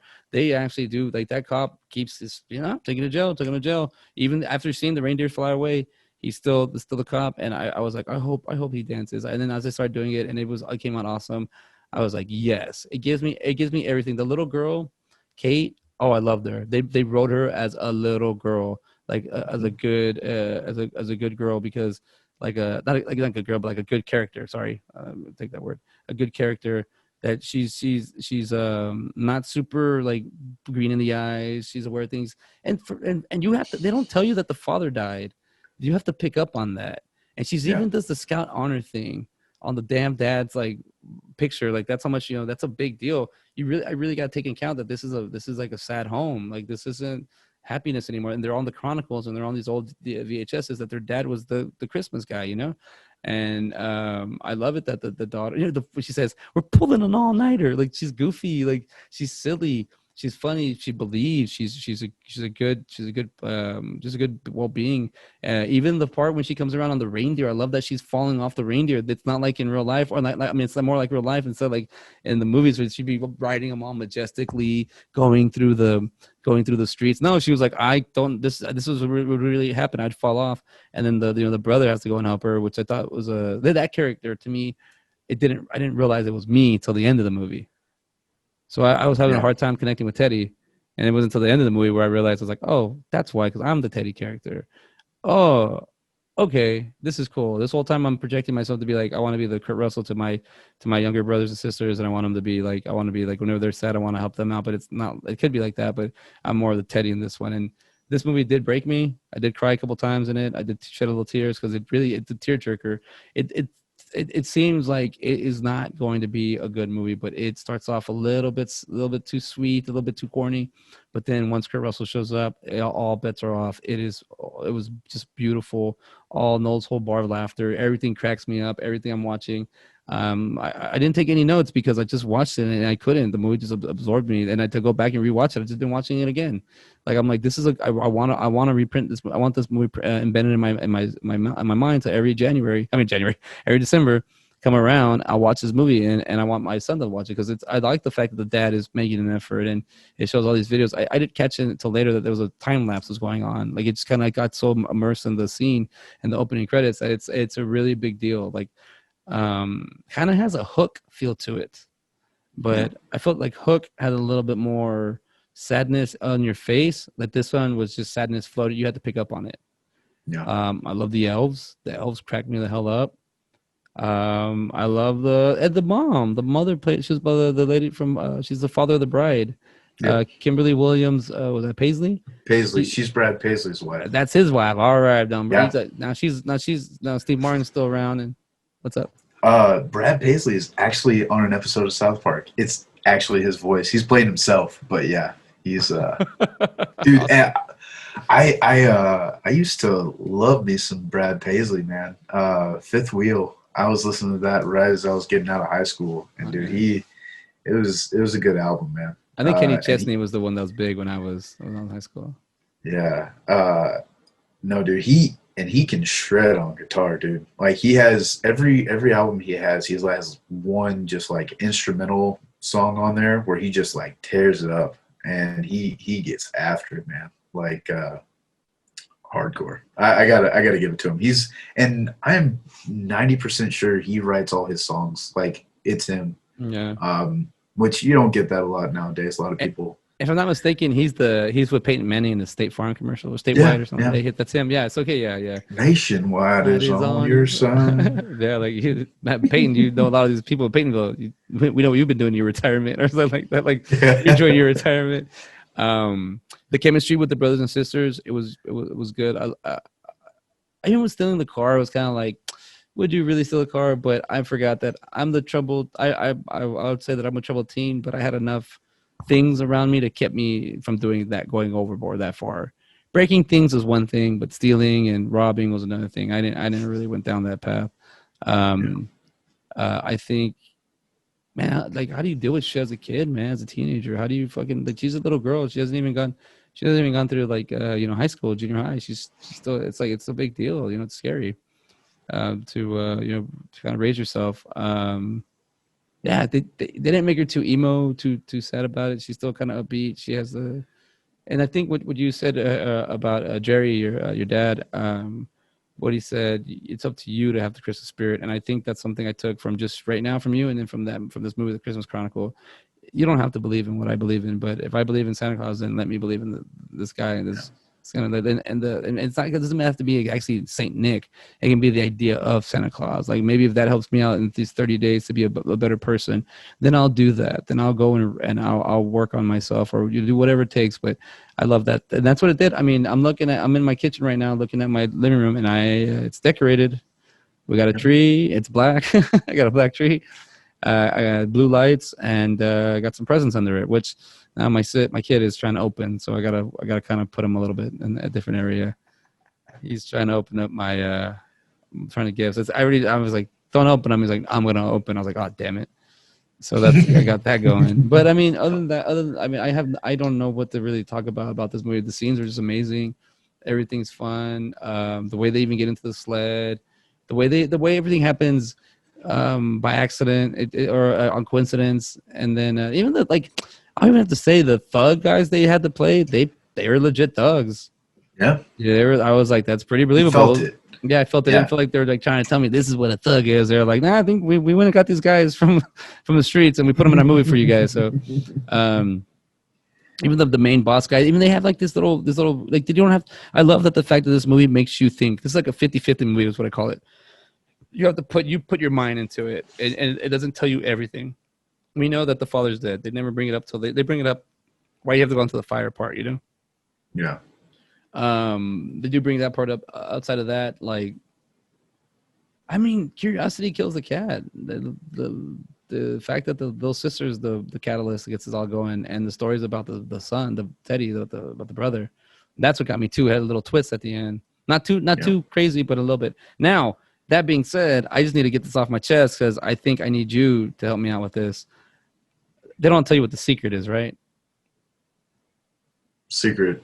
His secret, Teddy's secret. Here's a secret. What? He I goes, if don't think so. the scene where they're outside the church, he says, if Dad was around, I would tell him. And Oh then yeah, they do. They do. what's the secret? I never caught on to it. He would tell him that he was proud of him for going in and saving those Oh, people. that's what it is. That's all. That's what it is. Yeah. Oh, That's God, what I picked up on, at least. okay. Because I was like, I thought that was that. I thought it was that, and when I Wikipedia it, we'll get to that later. But I was like, well, that doesn't really clear it up for me. But I thought it was like, I think him being able to see himself as his father was a secret. But I was like, that shouldn't be a secret. I don't know. I'm happy. Okay, I'm happy it's that, because I was keeping it as that they never let you, and it's ambiguous. You never know. But I was happy it wasn't like a big turn of event, like some kind of whatever, some kind of thing like political or something, or some kind of like special person, or I don't know. I'm happy that they kept it normal. They kept it just like, hey, he's proud of him. Yeah. And yeah, just kind of going through kind of what Teddy went through, man. In your teen years, and that, you have your father passing, man. It's rough, man. You really kind of have, like, you really don't have anybody to guide you. I mean, I had older brothers and stuff like that, but I mean, they were off doing their own stuff. I was the young one. I was the youngest, like, by a lot. And me and my stepsister probably have the best relationship out of anybody in my family, because we grew up together. Like, we actually had a childhood and grew up. She's 4 years older than me, so whenever I was starting high school, she was leaving for college. Yeah. But you just kind of have to figure things out on your own. And it's kind of cool. Like Santa Claus is almost like that father figure. Like he's saying those things that you need to hear. Like, well, if you keep going down this path, and Yeah. he's blunt about it too, man. Oh, And that. that's what's really kind of cool. And yeah, with the whole Teddy thing, I mean, my first thought was like, oh, he wants to say that he loves him, because I mean that would be the first thing that I would say too.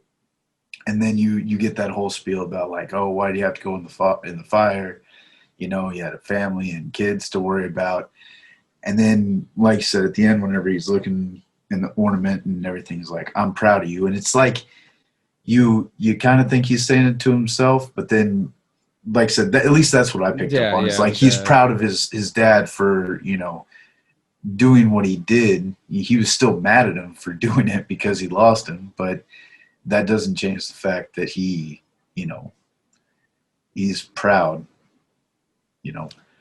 I yeah, dude, you're right. The fact it's he sees his father in him, and his father sees him in there in that moment. I got that. I love that, and the honesty, dude. That was such a great thing that he has, like the graphic designer, the waitress, like that's like a very common thing. Charlie, the freaking other Charlie, is that Charlie who grew up from the 1994 because of his dad went mad? Is that Charlie from the Santa Claus, and he's now like a car thief? Stealing chargers and stuff Yeah, like and that. even like they made him like that was a very believable time, and then dude, like I'm happy that I got back into my buying cards and collecting and my memorabilia stuff or just whatever things I enjoyed from my childhood. Because when he pulls out the Mickey Mantle card, and that guy's like, "Done, take it," and then his wife's like, "No, no." Like I was like, I ain't even. I'm giving the car up if that's what it means to him. Like if that's what it means, like that's a piece of him. Like that was such a deep moment for me. I was like, yes, that's why I hold on, because I don't have to barter with somebody. I already got what I need. And the fact that dude, that was like he instantly like it brought him back like that. It's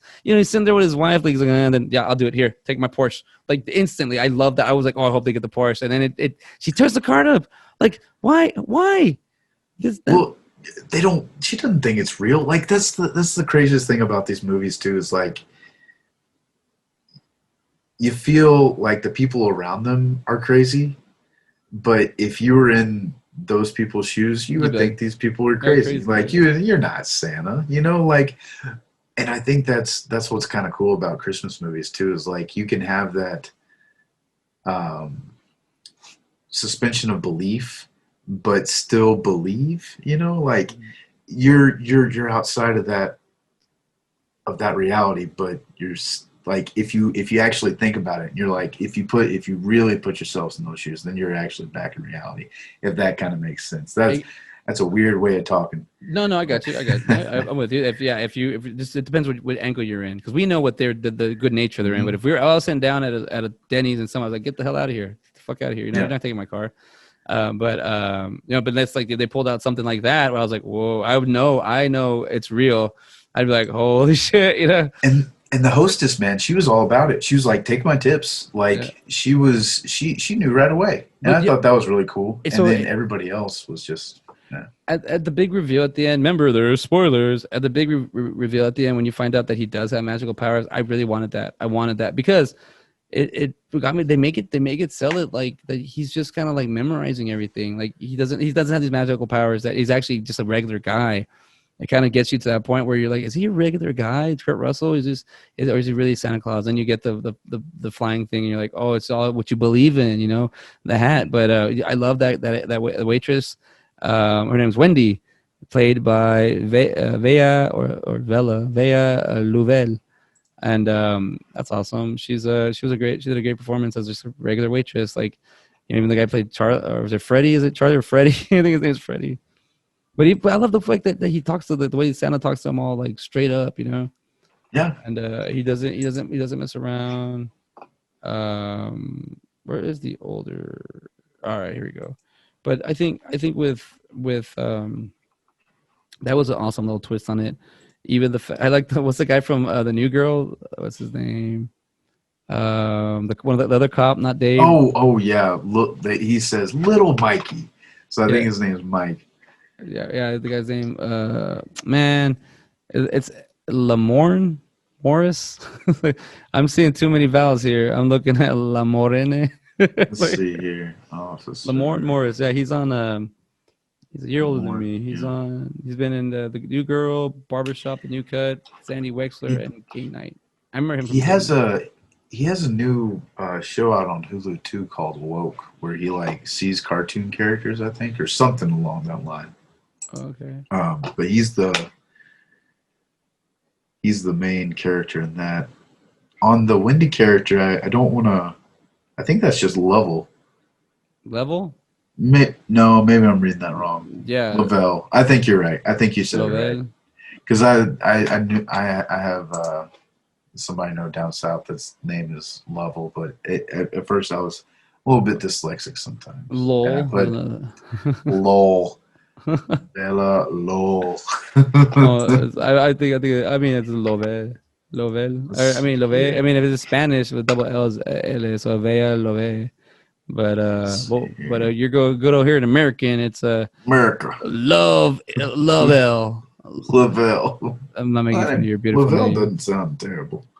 La, Um, Laverne. Nosferatu, she's in that. Cool. Let's see. Oh, let's see. I Uh, actually didn't click on her. Let's see. I'm looking at Darby Camp, the girl who plays Kate. And she's been in a few things too. She's doing some Big Little TV work. Lies. Oh, dude, yeah. Yeah, Benji. I remember Benji. Nosferatu with I guess they remade it. Yeah, Oh, right. why not? Everything's a remake. They make it remakes, Right. a remakes, a remakes. Everybody's Dude, gonna remake apparently they're gonna have a Clifford the Big Red. Oh no, they actually have a trailer for that. for Clifford. Yeah, and it's like a painted dog.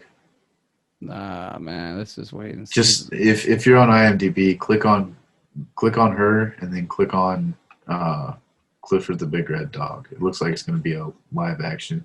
She's Emily Elizabeth. Oh So man, she's and by the way, yeah, no, I've been seeing. It looks live action as hell. Yeah, I mean Emily Elizabeth with Clifford. She knows damn right that that dog can't be going to those places, and she's putting him in all these bizarre areas. Oh First off, man, that dog had to have stepped on somebody before it killed him. Emily Elizabeth.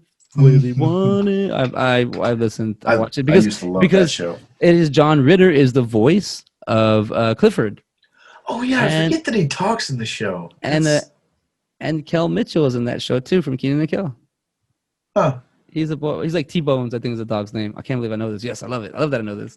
That my It's the son. books that I remember. Yeah, I seen the show. They have the show on it. Like the show. Clifford is a. This is. I guess I'm gonna watch this trailer later today to see what it's about. Yeah, same.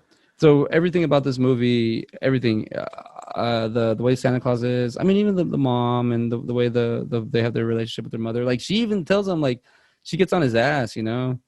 Um, it's hard, dude. I don't know what to say. Like when I see another troubled teen, and I'm like, "Psh, just get your shit together, man. Like I don't know what to say without like interfering. Like it's really hard. Like it's cool now that I'm an adult talking to another adult about it, and we're like, oh, that's how we got to this age. But it's it's just like unless they open up to you, you kind of have to wait. And if a kid comes up to you and is like, yo, I mean, I'll even go to the extent like if someone in their early 20s, 22, 20s, like yo reaches out, I'd be a little bit more eager to help them out. Only because no one helped me out when I don't like asking people for stuff, but when I would ask like hey, and it would never fall through. Like it all had to happen on its own. Like someone was sending and it happened so little to me. I always thought it was like an insult or something. So I never wanted to like help out. But times change, and people learn. That's the key. The key is just to learn from your mistakes. And stealing cars, and I mean, it's kind of ironic. He's stealing cars, and he goes to the chop shop. Like that's where he was gonna be. Yeah. He's headed. I just caught onto that. Even the sack being where the little elves lives. That was kind of funny when they come out and they just start kicking everybody's ass. Like that's pretty cool, man. They almost cut the Teddy's Winky off with the damn chainsaw. Yeah. That was like, damn, that was almost hardcore. And then she has to pop out, Kate. This movie's lovable. It's not really predictable. A little bit predictable, but it's a very heart jerker, tear jerker. Man, what else do you like about that? There's a lot of things I like about this movie. I like the very end where he goes back and he's talking to Mrs. Claus, and they really don't show her face at first, and then it's Goldie Hawn. You get Goldie Yeah, dude. Oh my god. And you know what else I really like about this movie is that we're 2 years later and now we have a sequel. Like, if there was ever a sequel that I would out of these two movies, if there's a sequel I would watch first, it'd probably be the Christmas Chronicles 2. Yeah, Uh, I, I I'm with want to you. see it. Uh, hopefully it has the same kind of feel to it. Because like I said, I mean, with the Santa Claus, Tim Allen, dude, like it's like you said, it's a real movie. Like, and I feel like it's it's been a minute, but I really feel like the Santa Claus 2 was a lot more kid friendly than the first one, or more kid centric. Not even Okay, I friendly, but get you. kid centric, where they are trying to really appeal to kids more than they are adults. Which is funny, man. I was talking about Santa Claus 2 to somebody the other day, and they were like, I don't know, the Santa Claus 2 is pretty good. The like the toy Claus or something like Yeah. that, the toy Santa Claus, they're like, he has a lot of good lines. I'm like, well, maybe I can't remember what they are. So I may be uh, talking shit about this movie and not really know what I'm talking about. Hey, you gotta watch them, man. That's what we do. I know. Okay, look at- That's what we're gonna do. So next week, I guess it's just official. Santa Claus 2 and Christmas Chronicles Chronicles 2, 2. right at you. Right. No, it happened organically. Uh, Dude, I'm at the part where he's at the restaurant scene, and the look on that guy's face when he pulls a Mickey Mantle card out, he's like, and the wife just tears it up. Oh, but no, I brought this back up because that scene, that brown guy, where he goes, where Santa Claus goes up to him, and he just says like, "Ah, la, la, la," and the guy goes, "I speak English." I'm like, man, don't be so sensitive. I get that all the time. If somebody comes up to me and starts speaking to me in Mexican, not Spanish, in Mexican, I'd be like, "Oh, órale, ¿qué onda? What's up? This guy speaks my language. Okay, like." This dude gets all sensitive. Like, I speak English. Like, okay, so you should be happy that you actually got your. It wasn't like he went up to you and went burrito, jalapeno, taco. It's like, he was like doing that stupid stereotype shit. Like, I like that he was actually like being like genuine. But somebody like I said, that's a weird scenario to be in. But just like, why you don't have to just say, all right, no, and then you don't have to get your little whip in there. I don't know if it was a joke or what it was for that, but that part I was just like, shut the hell up. Like, I was like, I'm I mean, I'm he for responded to him in that language too. Like he yeah. was That too. what? It wasn't Spanish that they No, were I was speaking. Arabic. That's what I was saying. Like, Okay, that's I how was big about to is it? say. I was It like, was something like you that. kind of he threw me for a second. I was like, I didn't think that was, No, no, but that's what I'm saying. Like, you think the guy goes like, "Yo, I speak English," but he says like all offended, like, you know, yeah. I would have never put that line in there. But that's just me being silly. I'm over. Like I said, that has nothing really to do with the movie. It's just me being stupid. And that's like I've always mentioned. I'm gonna have to make the disclaimer every episode. Don't forget that I am an idiot. So take whatever I say, as a And I'm subject. really smart. Yeah, No, yeah. We got the peaky in the brain over here. That's how we roll. Narf. Um, I mean, we're gonna even do I'm what watching. we do every week, Pinky. We're What gonna review movies. we're at a podcast movies, podcast movies, review movies. Um, do you want to? Because there's just a lot of scenes in this movie that it was a great ride. Santa Claus surprised. Sorry, the Christmas Chronicles surprised the hell out of me. Way more than I ever thought. Even doing a little bit of research on it, I think doing a little bit of research hurt it. so, Was it just based off a book or anything? Do you know? I didn't do that much research. I just want to go into the reason why my score is the reason my score is. Okay, Um, let's do it. Let's jump into scores. okay, so let's do it real quick. On the Santa Claus, we have and not to say that I don't want to talk about the Christmas Chronicles anymore. I just think you should just go watch it. Anybody who needs to watch a movie about a modern day movie about Santa Claus or just Christmas, and it doesn't really feel like it's all up in your face, and it's a fun little. It also feels like Adventures in Babysitting, kind of fun. Have you ever seen that one? That's kind of like the adventure here, and it's not really like it's not cheesy. I thought it was going to be cheesy. And the dad in the beginning, I think I said earlier, but it was Kate Hudson's brother as Jack. I mean Kurt Russell and Katie, Goldie Hawn's Holding on. son. And at the very end, Really? yeah, that's their son. And then at the very end, you get Goldie Hawn. And I was like, oh my god, did she really just give me Goldie Hawn? Like, you not only made this movie so badass, you had to put her in here like that. I was like, oh, it's Goldie Hawn. Like, I don't know, it got me all excited. For the most part, I think those movies. I mean, the movie when she comes out and at the end, it's a little cherry on top. Like, it's just like you're like, oh god, it's Mrs. Claus is Goldie Hawn. Now that's a Mrs. Claus. I want to kind of see her point of view, but all in all, this movie is great. The score for we'll go back to the Santa Claus. I like to do the IMDb score out of 95,773 reviews. It got a 6.5 out of 10. On the Rotten Tomatoes, let's see what you got there, buddy. You got the Santa Claus, a 72. Wow. From the critics out of 57 and a 65 out of the audience. I'm kind of thinking that's what I was expecting. Yeah, that seems about right. It's really like I feel like it would be kind of difficult for critics to do Christmas movies because like it's almost like a trap. Like, oh, you don't like Christmas? Yeah. You know? Oh, this guy doesn't you don't like Christmas. But also, like we like to say, I mean, to hell with critics. You know, we're here to, we're here to critique movies, but we're not going to put them down. You know, like these are, they're all going to have artistic value, whether you like it or not. And we're not here to put them down or blow them up. We're here to see them for what we can see. And what I'm just saying about this score, it's kind of close. It's very rare for the scores to be close on the movies we've chosen. And what I'm noticing, this one might be a little bit pushed up a little bit by the critics to 72. I feel like the audience score is kind of where I feel like it's a little bit of a 65. And you know what? It's in between 72 and 65. But I think the critics might be blowing it up just a little bit because I feel like the audience score is more of a truer score, more understands the movies. But also this, like I said, it's just a Disney movie. I think a lot of audience members kind of though. But I mean, there's 369, 369,529 audience score, and then 57 with the tomato meter. The critic census score, census. I figured out how to say that word. You know, it threw me off because this word. Consensus is spelled with a C. Oh no, I was spelling it C. There, man. I was saying it wrong. It's census, but it's consensus. Consensus, yeah. Census, consensus. Yeah, there you go. Because I was thinking of the word senseless. The critic's conscientious. I get it. I thought I'd been practicing it right, but I just realized I did it wrong. It's fine.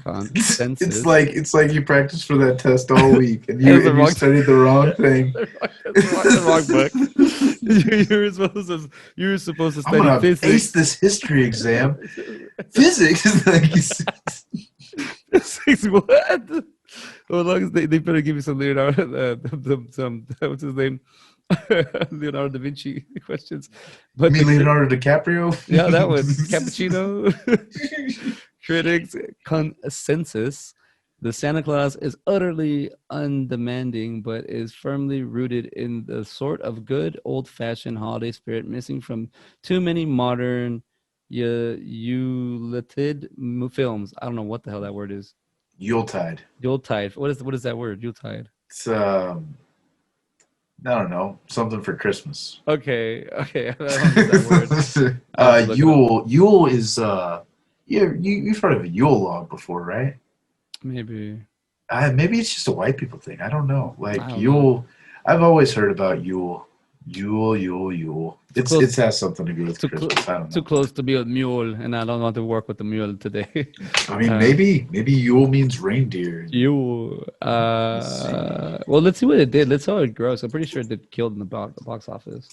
Which is cool too, because you're comparing one movie that was released in theaters and one that was not. This was a completely streaming movie. So I think that's really cool. I gotta tell you I gotta tell you something about that though. But so the Santa Claus was budgeted for $22 million and it made $190.5 million. That's why there's two more. I gotta see how much the other two sequels made, or I'm not. I mean, it had. But you said Judge Reinhold. Yeah, we have Judge Reinhold in it. We didn't even talk about that. No. Like he's in there and he plays Neil and he's just kind of he's just Judge Reinhold walking around going and that's all I kind of need out of him because I need him more for my Billy for Beverly Hills Cops. I want to see what the Santa Claus 2 brought in. Let's see what this. Oh, it had to have made a lot. So Yuletide is a festival historically observed by the Germanic peoples. So, like I said, Yeah, white people. scholars have connected the original celebrations of Yule to the wild hunt, the god Odin, and the pagan Anglo-Saxon. Yeah, I Yeah, don't know what that I'm trying is. to know where I've heard that word before, and it is definitely Roman Greco time. Also, or like modern, I mean modern. I mean like back then. I will say that I have Polish blood in me. I don't know how much, but I do have Polish. So Yeah, so I kind of show up to the party, but I can't pitch into the festivities. But I got Sa- Texan blood in me. I don't know what I else. don't know what it is. I will say that the Santa Claus 2 was 65 million to make and a little bit more, and it made in still 172 million. It's still racked in. And Yeah. let's see what this third one cost to make. The third one, 12 million, and it still made 100. It still made 100 million over. It's And the Santa Claus 2 was like 8 years after the first one. And the third one was like right after the second one, I think. It wasn't too many that's years behind. we're seeing this Back to the Future Yeah. double dosage, double pimpage. Double dose of Double pigeons. dose of pimpage. All right. So what you were saying about let's see. Okay. So well, I mean, let's go to the IMDb score for Christmas Chronicles. Out of 52,059 votes, it was got a 7.1 out of 10. So that's not too bad. On the tomato meter, though, let's see what it gets on the Rotten Tomatoes. Okay. Tomato meter out of 58, almost the same. You got the 6,700. I mean, a 67%. Audience score is 77%. I'm okay with both those scores. Yeah, same. A Let's see critics here. consensus. Viewers seeking a fresh holiday viewing option or those simply in the mood for Santa Kurt Russell, yep, should find the Christmas Chronicles well worth a Yuletide. Yeah. I guess it's just holiday thing. Good old Yuletide. We're coming to you live from the Yuletide, the good old time in. And yeah, Yuletide stream. That was the manger where the baby Jesus was born, and let's go from there. You know, in the Yule. In the Yule. You got the So tide in the Yule. so it's a streaming movie. Yeah, so you really don't have like any box office to go off of. It's pretty crazy, man. Like, but it says Netflix reported the film was streamed by 20 million households over its first week of release. Which I mean, what does that mean? Like no, that's saying I got nothing for you. So Yeah, do you want to? Let's score the Santa Claus first before we move on to. let's do it. So I had after watching Santa Claus, I kind of do like a projected score what I'm thinking I'm gonna get. So Santa Claus, my projected score just from what I remember, and I was like, it's gonna roughly be around a 7 or 8, and I'm at like a 7.5 with it, maybe closer to 7 than 8, but only because it's a trip. But what Yeah, I find out when you look at the other scores, I'm kind of where they're at. Yeah. Remember we here at Side by Side we do the patented 1 through 13. So trademark. the trademark. If you could always go to 11, but we always cranking up a little bit more. We go to 13. Oh, yeah. We understand that movies are hard to make and they're really hard to come through. So for you to make a movie that makes money is a really good thing. But put it this way, we will never really give you a 0. So I go 1 through 13. But a 10, 11, 12, or sorry, a 12, 11, 12, and 13 is the cream of the crop, is the best of the best that we really like. And 10 is like just a really good movie. Me saying it's a 7 doesn't put it down, doesn't mean it's not good. I just think it's a trippy movie. I honestly think it's a stoner movie you have to watch Blitz to really get the humor behind it, because a lot of stuff I was watching it, I was like, I see why parents could get upset by something, and then nothing upset me. There's nothing wrong with the movie. I was just in my head being like, oh, I can see that, or I can see that, or this is a little outrageous. It's a little too bonkers for me, but it's funny. It's Tim Allen. He does a great job. I have nothing bad to say about Tim Allen. He's just a great actor. I don't know, some of the stuff if he's done anything outside of the movie life, but even like him on like Last Man Standing, like it feels like he's still trying to be the voice of like modern day older man, and in this movie he's a younger guy, plays an older guy, but he's not old. He's just a younger version of. He's just a just looks like Santa Claus. And now that we really break down, I would probably lean it a little bit more towards 8 because now that you've brought the idea that it could be a fan theory of is Scott Calvin going through a breakdown, and I think that gives me more. You know what? I'll give it an 8. Now it's an 8 because I didn't have that going in. I'm gonna give it Bad Boy an 8 because it gets the 8 ball because there Hey, might yeah, because oh is that Tim yeah? Are Allen you? Is that what you're doing right there? and then CJ Robles Whoa, that old hey. guy, not the new one. Um, what do you call it? I'll just say that with that, yeah, I give it an 8, man. Um, dude, it's. I mean, it jumps around a little bit. It doesn't really. It's coherent, but yeah, it's an 8. I'll give it an 8. If we can make this fan theory be a thing, or if someone else, if I find someone else talking about it, it's a solid 8. But it's going to be between a 7.5 and 8 for me. What you got? All right, so I was gonna give it a 10, but a 9, man. I'm gonna give it a solid 9, just for the simple nostalgic factor. I am. I wouldn't say that I watch this movie a lot. Like I don't watch it every year or anything like that. But I mean, I would definitely put this on in the background if I was going for a Christmas movie that I would watch like every year. It would probably be The Muppets Christmas Carol. I used to love that growing up, and it's also a musical. I really enjoy musicals all Found around. that out about you. Finding that Yeah, out about you. and it's almost like one of my best kept secrets. It's not something I'm just like, hey, have you seen this musical? But yeah, man, I would give this is a 9. I wouldn't say it's like a must see, but I really like it. I mean, the premise is kind of all over the place. Like it's not a I wouldn't say that it's not a consistent story, but I would say that it does kind of, jump around a little too much for a normal movie. It doesn't have the flow like I remember it does as a child. But yeah, man, I really enjoy it. I really do.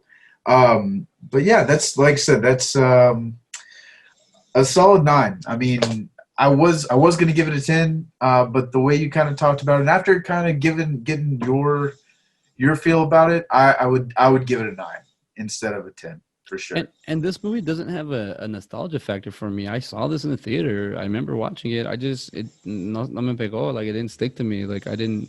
Yeah, '94. I was in fourth grade. I remember going to the movie theater. I remember watching this movie. It didn't stick to me. Like like it was supposed to. I guess the year before I had got son-in-law around the same time, so Yeah, I think that let me down.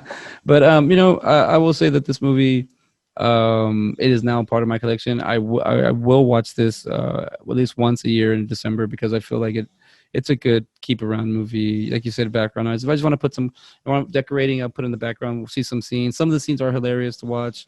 I mean, just the way they treat him. I just think it's kind of weird when the way they treat him. Like you lose your kid because you get fat and you grow white hair and you think you're Santa Claus. Like, okay, do you think you're Santa Claus? Yeah, that'll lose it. But he's not really doing anything. He just looks like him. But I think you kind of have to pick up that the little boy believes in it so much that he's doing it, and that they think that Scott Calvin's going crazy and he's not. I don't know. That's what I do like about it. So your point of view brought it up to me. yeah, So gave me an extra point because I mean it's a good movie. It's nothing wrong with it. To me I just didn't think I didn't fall in love with it again. It's yeah. like if I went on a date with it and I still had a great time, but this time I was like, oh, you're a little bit more tragic than I remember. It's like, the years have been good to us, but they're You not. just date it. You wouldn't marry it or anything Yeah, like yeah, I just that. dated. Yeah, it's just you take it out for drinks. You have a Yeah, good time. make some Yeah, eggnog. Yeah, get some hey, eggnog. If we hey. go back home and cuddle under the fire, we do. If we just get home and smash and crash out in the bed, that's fine. Just smash out and just go straight to bed. Yeah, I'll say that I love Tim Allen movies. I think he's a great actor. I think he's Yeah, a great performer. I would like to hear some of his stand up. But this movie I see where it came from for the times.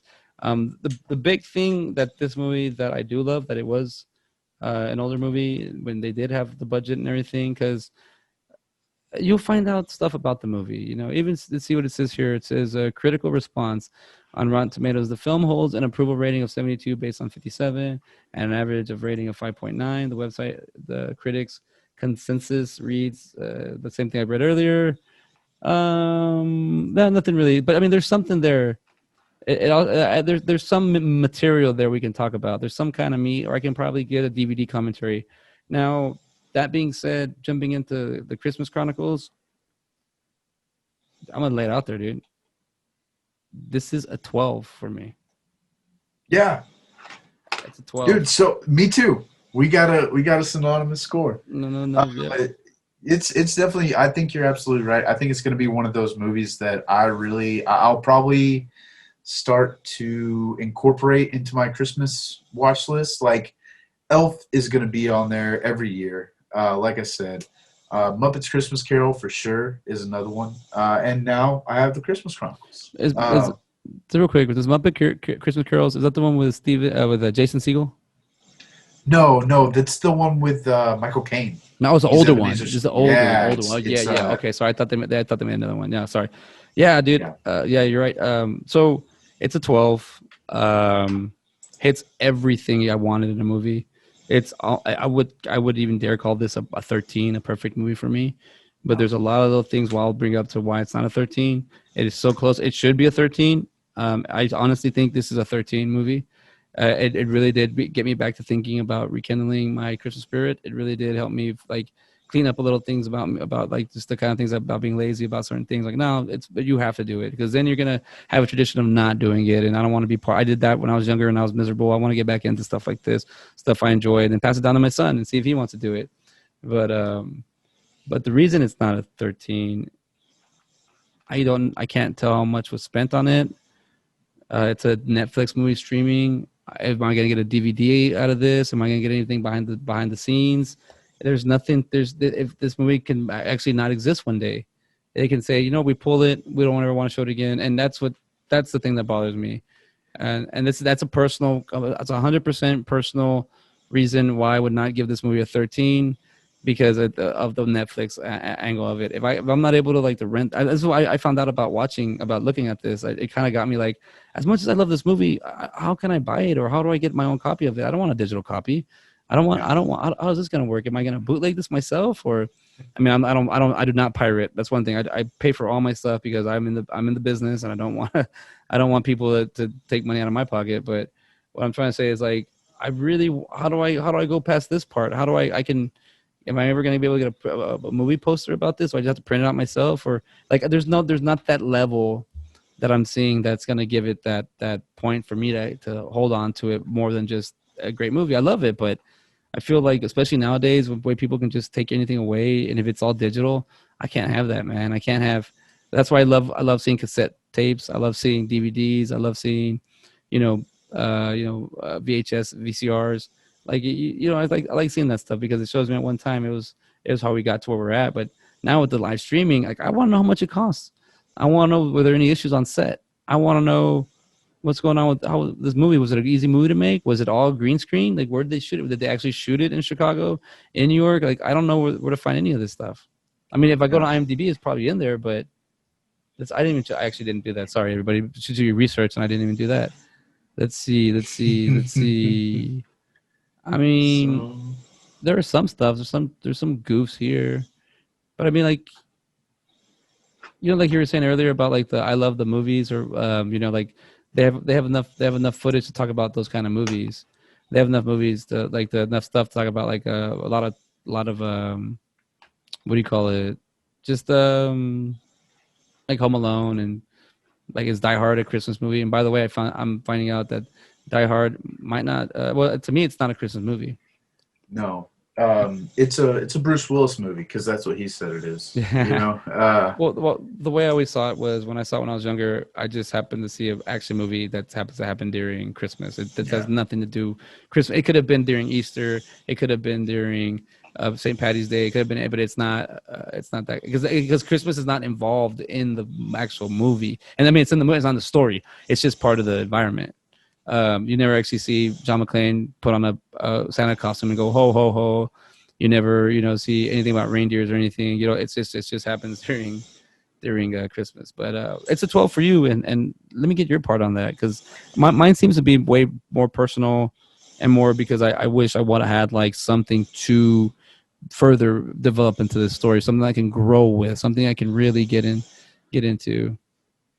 The reason mine is going to be a 12 is going to seem kind of silly, but I don't know if I could have a Christmas movie be a 13. Like, it would be hard pressed. I mean, don't get me wrong. Like, this is a really good movie, and I think you can have a really good Christmas movie. But do I think it's a 13? Is it something that you have to absolutely watch?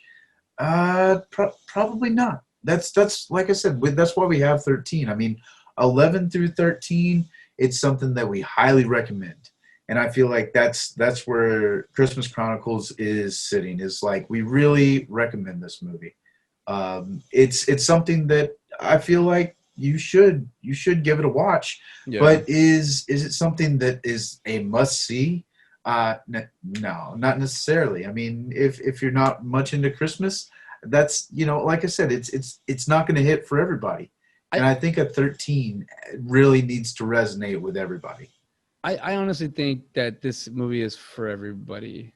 You do? I think it is. I think you can relate to it at the sense of not just having to be like the problem teen or anything, but I think it's just a good joyride.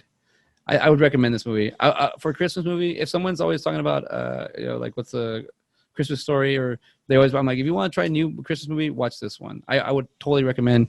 But you know what?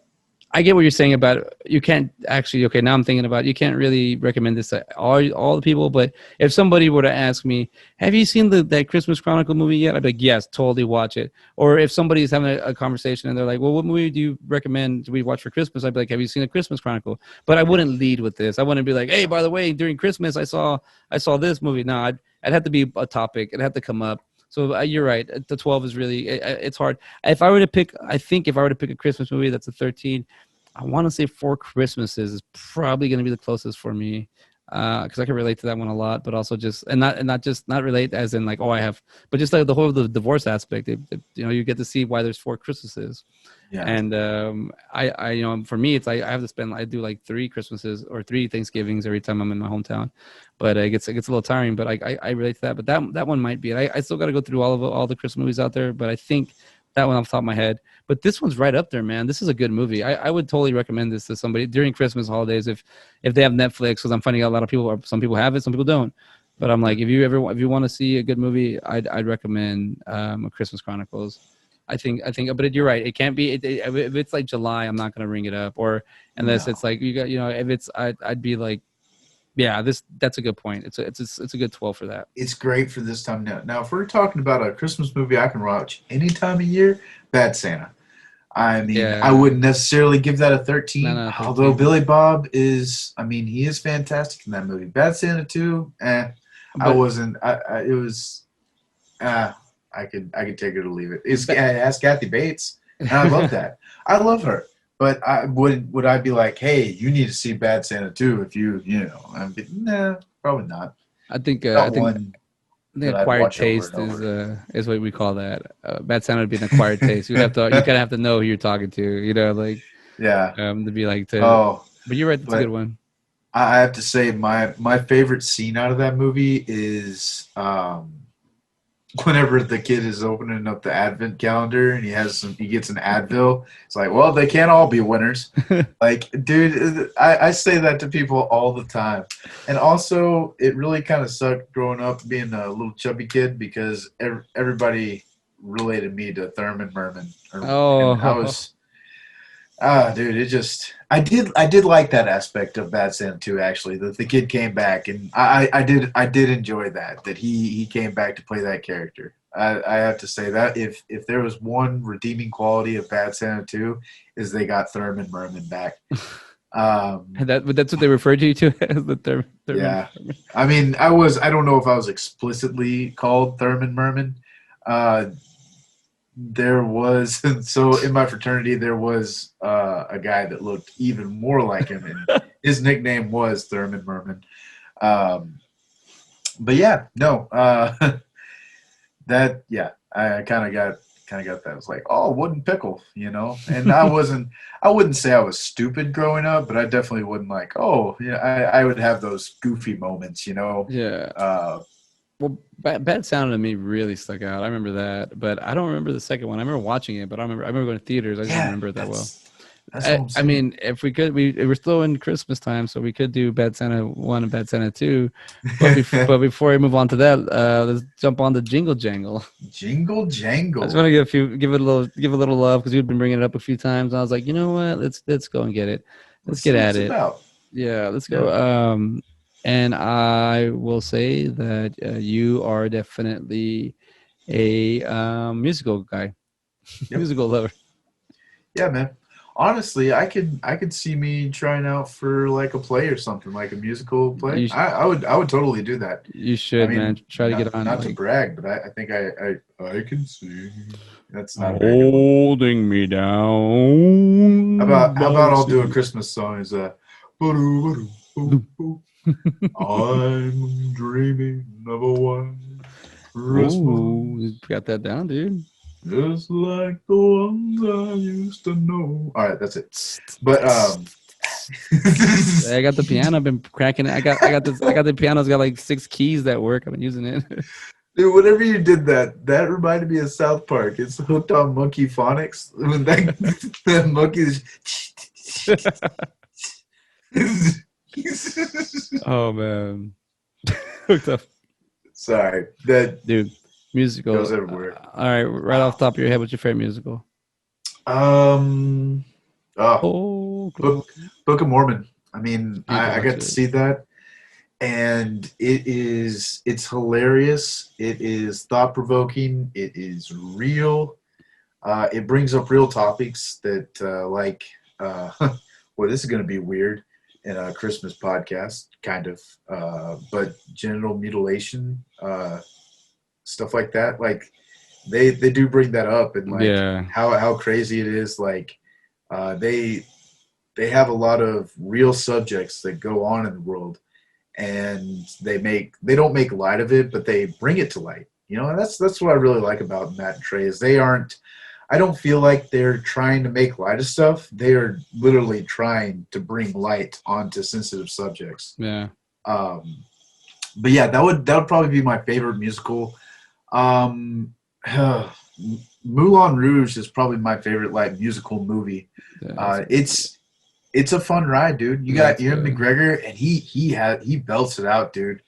Like, and I really like that movie too because it's a bunch of songs that they're not all original, but they're just like mashed together. Like that Lady Marmalade song, dude. I used to love whenever that came on the radio. I didn't know what that meant, but I was like, oh yeah. What does it mean? What's that? What do you know what it means? Like, will you have sex with me or something? This whole damn time people tell me that, and I was like, get away from me, weirdo. you could have been capitalizing on that, buddy. I know, dude. Over here, like me, when I buy my stocks at the highest points and sell them at the lowest points, I got this shit down. Tesla's booming right now, buddy. Oh god! Wait till it goes back down. Buy. Let me just buy it right now because I feel like it's never gonna go back down again. No, well, No, it says that. That's the addict in me. That's like, come on, I gotta get it now. I'm like, no, just wait, just wait. It's just wait. Just wait. Wait till the arrows go down. Oh gosh, it must have been in March. I invested $15, and I'm at $40 gain right now. Like nice. I've almost tripled it. It's nuts. Like it's absolutely nuts. We're gonna go splurge. Yeah. I've invested $50 and I'm at like I said, a $44 gain right now. Now we're really gonna splurge. Yeah. No, my cannabis stocks need to start working a little bit better. Well, give those second quarter 2021, and we'll see how they come out. It's all wait. It's all like planting seeds, brother. Just gotta wait. Yeah, but, I wish more states would plant seeds, and then it would go up. Oh no, it's gonna go up because 4 more states did get added to the list. So eventually it'll work its way there, and Texas will finally be like, God damn it, we're number 50 now. We're number 50. That's what we were doing. We was waiting so we could be the 50. That's what we're doing. Yeah, no, I'll wait till the third quarter of 2025, and then I'm sure it'll be really booming. But yeah. Buy them now, man, because you can get them for like $5, $10 a stock. Used to. And now they went up to like 15. I remember I was like, I'll buy like one stock or two, and then I'm like, okay, they're jumping up. Get them now. But you're right. You're right. Yeah. It goes back down to $5. So I was just like, Yeah. but that's why I'm buying them like at 17, and then they got dropped. Like, damn it! Like, Damn it. try to figure out the market. Just how I figured out Ben as a Musical lover. musical guy. So now he had brought up Jingle Jangle a few times, and I was like, all right, let's see. I've caught on to him. I'm very observant of certain things. Jingle Jangle: A Christmas Journey, 2020, PG, and this is the one thing that got me right away.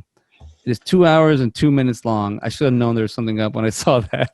Dude, I did not realize how long it was. Like, I put it on earlier, and I was like, all right, it's like, it said 150-minute or 1 hour and 51 minutes in the remaining time. I was like, I can't remember. Does Netflix like tell you how long it is? Oh And yeah, then like, and then I like kept going. I was like, oh shit, that number's going down. So like, uh-oh. yeah, Like, yeah. You think it's frozen, but the numbers going up to it. But no, there's a yep. countdown. But Oh, it oh. says family fantasy musical.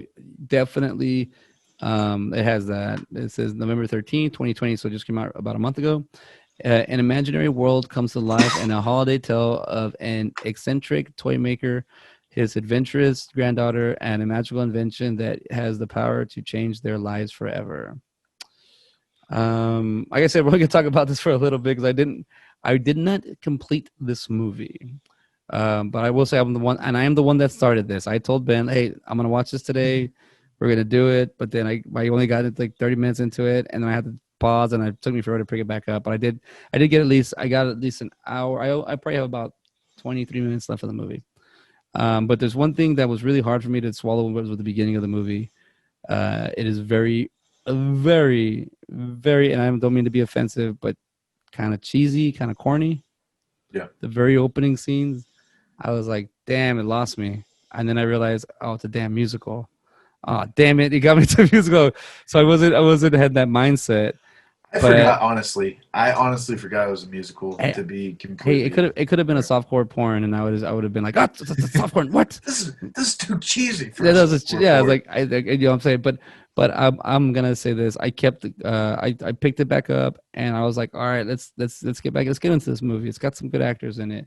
And by saying that it's got some good actors in it, the first person I saw was the Forrest Whitaker, now the older character of Geronicus, Jerry. Like, Yeah. yeah, It's not my name. it's not my name. Hey, I'm not supposed to be here. No, Geronicus, Forrest Whitaker is acting in the first scene you see him in is impeccable. It's like, oh my god, he's been doing this for so long. He brought me back that it's not a musical and for a few minutes. Like it's just him doing acting, and I was like, holy crap, he's doing a good job. I will say that I feel like the Michael Keegan Key, that character Gustavo Fonzo, I think he's kind of lip singing a lot or something. Dude, The yeah. Keegan Michael Key. Yes. Gustafson. Yes. Gustafson, yes. Um, His yeah. character, I feel like he was a little bit lip singing, so I felt like he was just going kind of crazy, but I still liked the performance he brought. I thought he played the character well. I feel like Yeah. the one thing I did, so this movie did start getting, so with the Christmas Chronicles, I honestly just told myself, this is going to probably be about 4 or 5. I was already just thinking that, not Yeah. thinking I was going to get a 12. That being said, watching this movie, I went in more of like, all right, this will probably be a 7 or an 8 for me. I'm going to give it more, but then when I saw that the first part of the musical, it knocked it down to like a 3.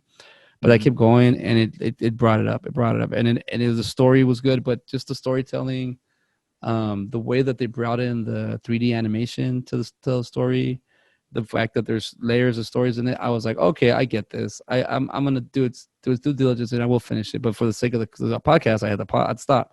But watching it, I'm like, all right, I'll finish watching this. It gets better.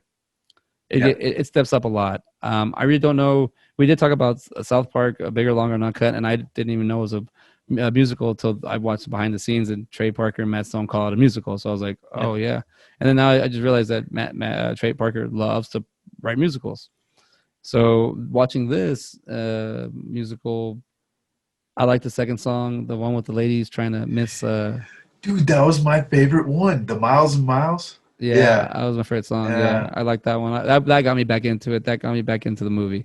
All that because it was kind of cheesy. It was kind of like there's a movie, here's a story, here's this guy, this apprentice, he steals this, and then it's the Ricky Martin freaking what's his name, Don Juan Diego. That was Ricky Yeah, Martin too. I was like, I oh, know. I thought it was Keegan Mike Kegel. Kegel. Yeah, it's Kegel. Kiko's Uh, yeah, right. No, Keegan Michael I Key. I got we'll it. get it. I'll get It's it a tongue right. twister, dude. I said Keegan Uh, Michael Keegan. yeah, right. No, I thought that was him at first. Like I No, thought it sounded kind of like him. I was like, oh, is he doing both of them? And then I looked it up. I was like, Ricky Martin. I'll be. That's that was pretty interesting. that's exactly what I thought too. Until I saw I remember it. I was like, oh wait, Ricky Martin's in this movie. It's probably him. Yeah. Um, yeah, we're all Spaniards and Latinos are like that. So he got it down right. So we're little bossy little guys that we don't want replicas of us. The story's good, Yeah. but there's some characters are just to me they're a little too cheesy or too they're like acting in a musical when I feel like they should just be portraying the movements and stuff. A little over exaggerating, but outside of that, I thought it was good. I don't know. I don't know too many musicals, so I don't have a lot to compare it to. I feel like it was trying to show me some parts that were going a little too much. Like they're trying to be a little try to blow up some stuff. But I like the little town. I like the product. I like the stage, the value of the production. But once again, dude, I think this is gonna be a recurring theme with me because it's a Netflix stream only. I'm not gonna give it more than it should be. I don't know. I'm trying to work this through out with myself. I don't know if anybody listening thinks I'm being too biased, or if I think it's because would like to have a DVD of this and a DVD of Christmas Chronicles. I just don't know if you're able to be able to buy them, or if Netflix I, is gonna. I think you will. They have DVD copies of Stranger Things. I think if it's a good enough seller, then they are willing to capitalize on that. And I And think one the Christmas Chronicles. I mean, they already made a second one, so you very well could see a DVD with Christmas Chronicles and Christmas Chronicles 2. I could definitely see that happening. The amount of time it'll take, and really, I think it's just going to depend on how well it's received. Because this is almost. I feel like Netflix, whenever they are releasing um, their TV shows and stuff like that, if they feel like they can sell it, they will. This is almost like uh, a testing ground. Is the yeah, streaming? You know, streaming, yeah, uh, because it's here like I 'cause- said. It says on paperback. It says here, fans cute notebook journal gift. Now they don't have the movie. Yeah, they don't. They don't have it on. They don't have it on Nef on. I did a quick Google search. I didn't even look at it. Let's see. Somebody asked to be determined, to be announced, to be announced. It yeah, just says no to be. Yeah. Well, I mean, what did you think? What is your score? What is your thing about this movie? I enjoy it. Is it my favorite movie? No, no. It's simple. It's is it a good Christmas movie? Yeah, but it really doesn't. Like I said, it doesn't really feel like a Christmas movie all the time. Like it has those like aspects of it. But if I was just like, hey, I feel like watching a musical, I may throw this one on. Um, it may not be a go-to. Like I said, I really like that song that Dude, that Johnson. post. Yeah, yeah, Miss Johnston. Yeah. She killed it, man, and it was a real groove, man. It was like, hey, yeah, I like this, and had some soul to it. Well, like That's what I like in the, I like your you know, movements. I also like the Forrest Whitaker's reaction to all her yeah, counteracts to everything. He's more man. He's a good actor, man. he is. It's you see it a lot. Like he's just so comfortable. As I'm breaking him down as an actor, I'm like, how the fuck did you do that? You look so Dude. natural. Like you don't like he's playing tinkering with the toy, and you see his hands first, and it just looks like he's done that for years. It's good. I was like, wow, he looks awesome. The character, I did like the animation a lot. I do, that helped the score out a lot. Um, I like the granddaughter. I thought she did a fantastic job. She was a little too over the top for you. to me, yeah, too Yeah, much, and too much of a like. They were giving me too much of the sweetness in this movie. Her able to see the pro. I'm like, don't make remember. Don't make your heroes too strong. Like, I got the part that he's getting older and he's kind of fading out a little bit, and she's out there to modernize it, but she's a little too young. Or I don't know. The time could be that. I don't know. I just felt like she was too much of a badass at too early. That I would have loved for it to kind of warm up to it, and then it kind of shows it at the one part, but it shows it too much in the beginning where she's like a little too much. There's no I'm just like I said. I feel like if she would be in a scene, there's no vulnerability. I feel like she would just dominate. Like I need to see what happens in a part where she has to think or Yeah. I think with a movie like this where they have Forrest Whitaker where he is such a downer that you need that yeah. foil. Like you need that counter and to get him out of it because he even with her being like as happy go lucky as she is, he's still like, no, go to bed. No, I don't want to do this anymore. So he's still trying to come out of his shell. That's a good point because I think I'm looking at it as my film mind instead of looking at it as a musical. Like the genre, Yeah, I need to look at it as a musical because that way it'll. she had a hell of a voice too. Yeah, Like see, that's what I'm saying. there's That's what I'm saying. Like I need to look at it as a musical and see the performance as I don't have a lot of experience in musicals, so just I'm yeah. looking at it as like I'm trying to break it. I'm trying to break it down as a film, and it's not a very. It, yeah, no, I feel what you're saying. You know what I'm saying? Like Ricky it's Martin didn't even sing that much. Like I was yeah. expecting him to. He should have gotten at least one song or Yeah, he one could full like, song. at least something where he's like super like gloaty or like bragging like some kind of villain. Like they make him despicable, but they don't make him like hateful. No, The Don Juan, you know. Yeah, I mean, I think talking to you, I was gonna go leaning with a 7, but I think this is like an 8 for me. I know it's probably more, but I don't know musicals very well. I'd say a 9. I mean, you're not too 9, far off. yeah, Like I said, it's a. I might add it to the list, but it's not like a Christmas Chronicles. Like, oh, this is going on there. yeah, Like, it's and another thing too is like what was crazy is it's 2 hours, but it didn't. And I did like you. I kind of chopped it up, but it didn't feel like 2 hours. yeah, And it really didn't have too many musical numbers. I mean, it had a few. It didn't have as many as South Park. yeah. Um, South Park. I mean, it was like boom, boom, boom. With this one, you got maybe like You get 20 acting minutes in, of yeah, story. You get something out of here, and then you get a song. Whereas I feel like if you're like okay, Book of Mormon for example, like you're like singing all the way through, like you sing through the story. Whereas this one's like it has songs in it. It's if that makes sense. and that's what I didn't like. I think that's what got me too. You said it right. I think it goes too far of being a movie and then too far of being a musical, too far of being it's like it's just too far apart. I think there's certain points that it needs to be a musical right here, hit it now.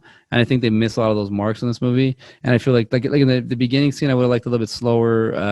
I showed the love, but there's no connection there. I feel like I'm going through the motions. It's kind Yeah, of like I feel like I'm going through the date, but everything's going too well because she's predicting everything and just going with it and not letting me actually mess up. If I think that's what it was I didn't like this movie.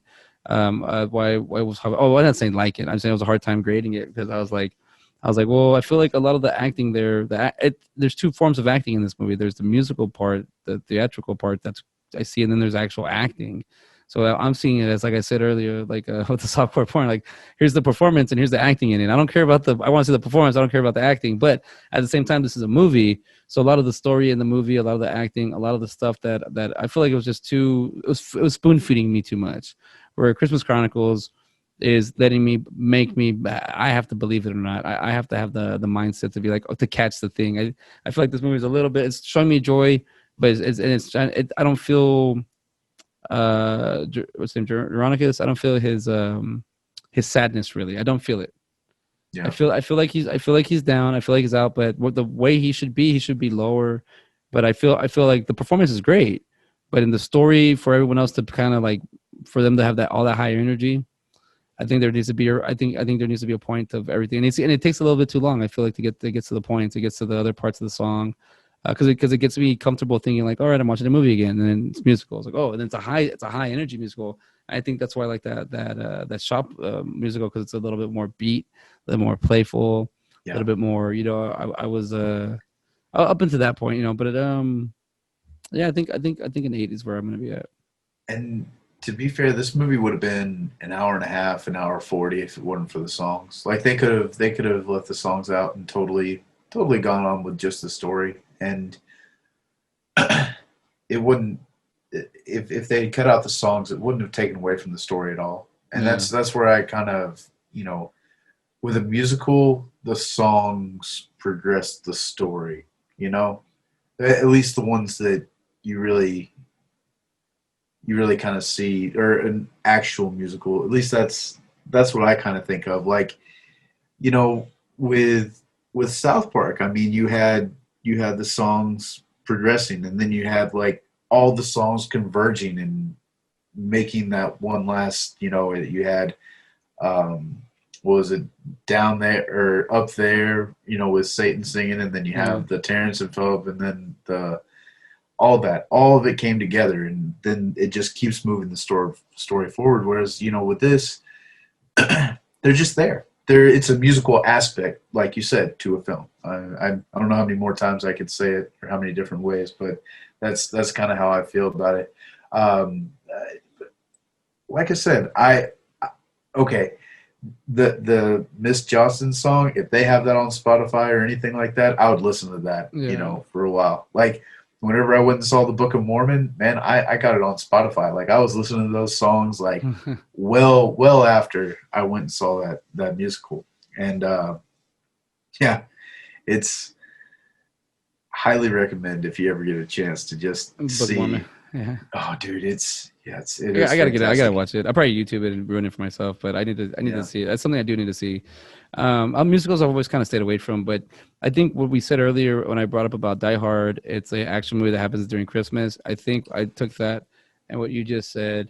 I do feel like it's a movie, but they threw in musical notes in there, and I don't like yeah, that. I feel like it feels like there's two. It feels there's two elements in there, and but I feel like there's also a third element in there. They tell a story from the grandmother to the grandchildren, and then they show that animation, which I love. It's great animation. It's good quality, and this is why I need to have the know how long. What I want to know how long it took. What it because if it's all green screen and you're just putting in a couple people doing 20-hour days, or I mean there's a 20-hour position, and if somebody does work 8, another person works 8, and then 2-hour break or one off of the computer. But let's just say like it just means like there's no telling how long it was. There's no telling how long the heart and soul of this movie is, and it kind of feels like you can easily just fix things in movies nowadays. And this movie, I don't know. For musicals, I'd rather go back to listen to. I mean, I'd go straight to Book of Mormon if I had to go. You need to pick a musical, or if I needed to go to, I'd pick Moulin Rouge and to listen to it again and kind of see where I can get. Because now that I'm older, and I remember liking it when I was younger, and there's not a whole lot of them. I mean, I like West Side Story. Don't get me wrong. yeah. I know that story because they let us watch that a lot, and I've seen that in theater, and I've done a few plays. I didn't really. I did more production on those movies, but the Sharks and the Jets. It's a good story about all this. I hear Hairspray is pretty good. I've never seen Hairspray, but I heard it's pretty Dude, good. I watched the newer one with John Travolta, and I really enjoyed it. It's interesting. John Waters was the one who originally directed that. I Him can and see that. Divine, I can see yeah, that. Oh, Divine. yeah. She was, and Ricky Lake was in the original too. Like I think that was like her breakout role. Because she's in Um, Crybaby too, huh? Ricky Lake. is she? Yeah, Yeah, she's in with Johnny Crybaby. Depp and all Yeah, that. she was a little bit bigger in that movie. But let's do a Jingle Jango, A Christmas Journey on Rotten This is Tomatoes. relatively new, so And I mean the IMDb score for this movie for Jingle Jangle it is a 6.5 out of 10. 9,384 people rated it. it's gonna change with Uh it being so new. yeah, and on Jingle Jangle on Christmas, man, uh it's a 90 tomato meter on Rotten Tomato. No, It's a 90, and this is why I don't like the critics. It's 67, and then audience score 76. I'm fair game with the audience score. I think yeah, critics are blowing this movie up more than it is. I saw the trailer right before we started talking, and I was like, they just gave the whole movie away in the trailer. Like, yeah.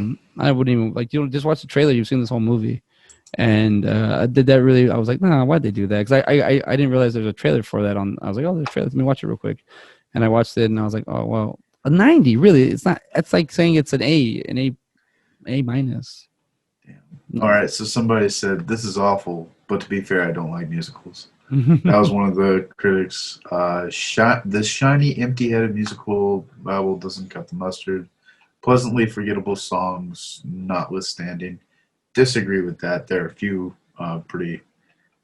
Overall, the idea. These are all the negative reviews. I just want to get people's ideas. Yeah. Overall, the idea of this movie is great, and the set design, along with the costume, is phenomenal. Kind of like you're saying. Yeah. If you have small kids, then they will enjoy it. However, as an adult, this isn't going to transport you to a Yeah. childhood, and make you believe. Which I mean, yeah, I'm. That one is a fair critique of this movie. Am I?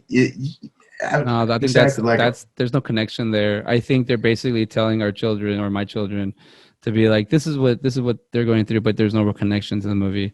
It's kind of like eating or chewing that big red gum you're talking about, but the opposite. yeah, This is like chewing the zebra gum where you get a little taste of a movie and it goes away. Yeah, it's not a 90. There's no way this is an A movie.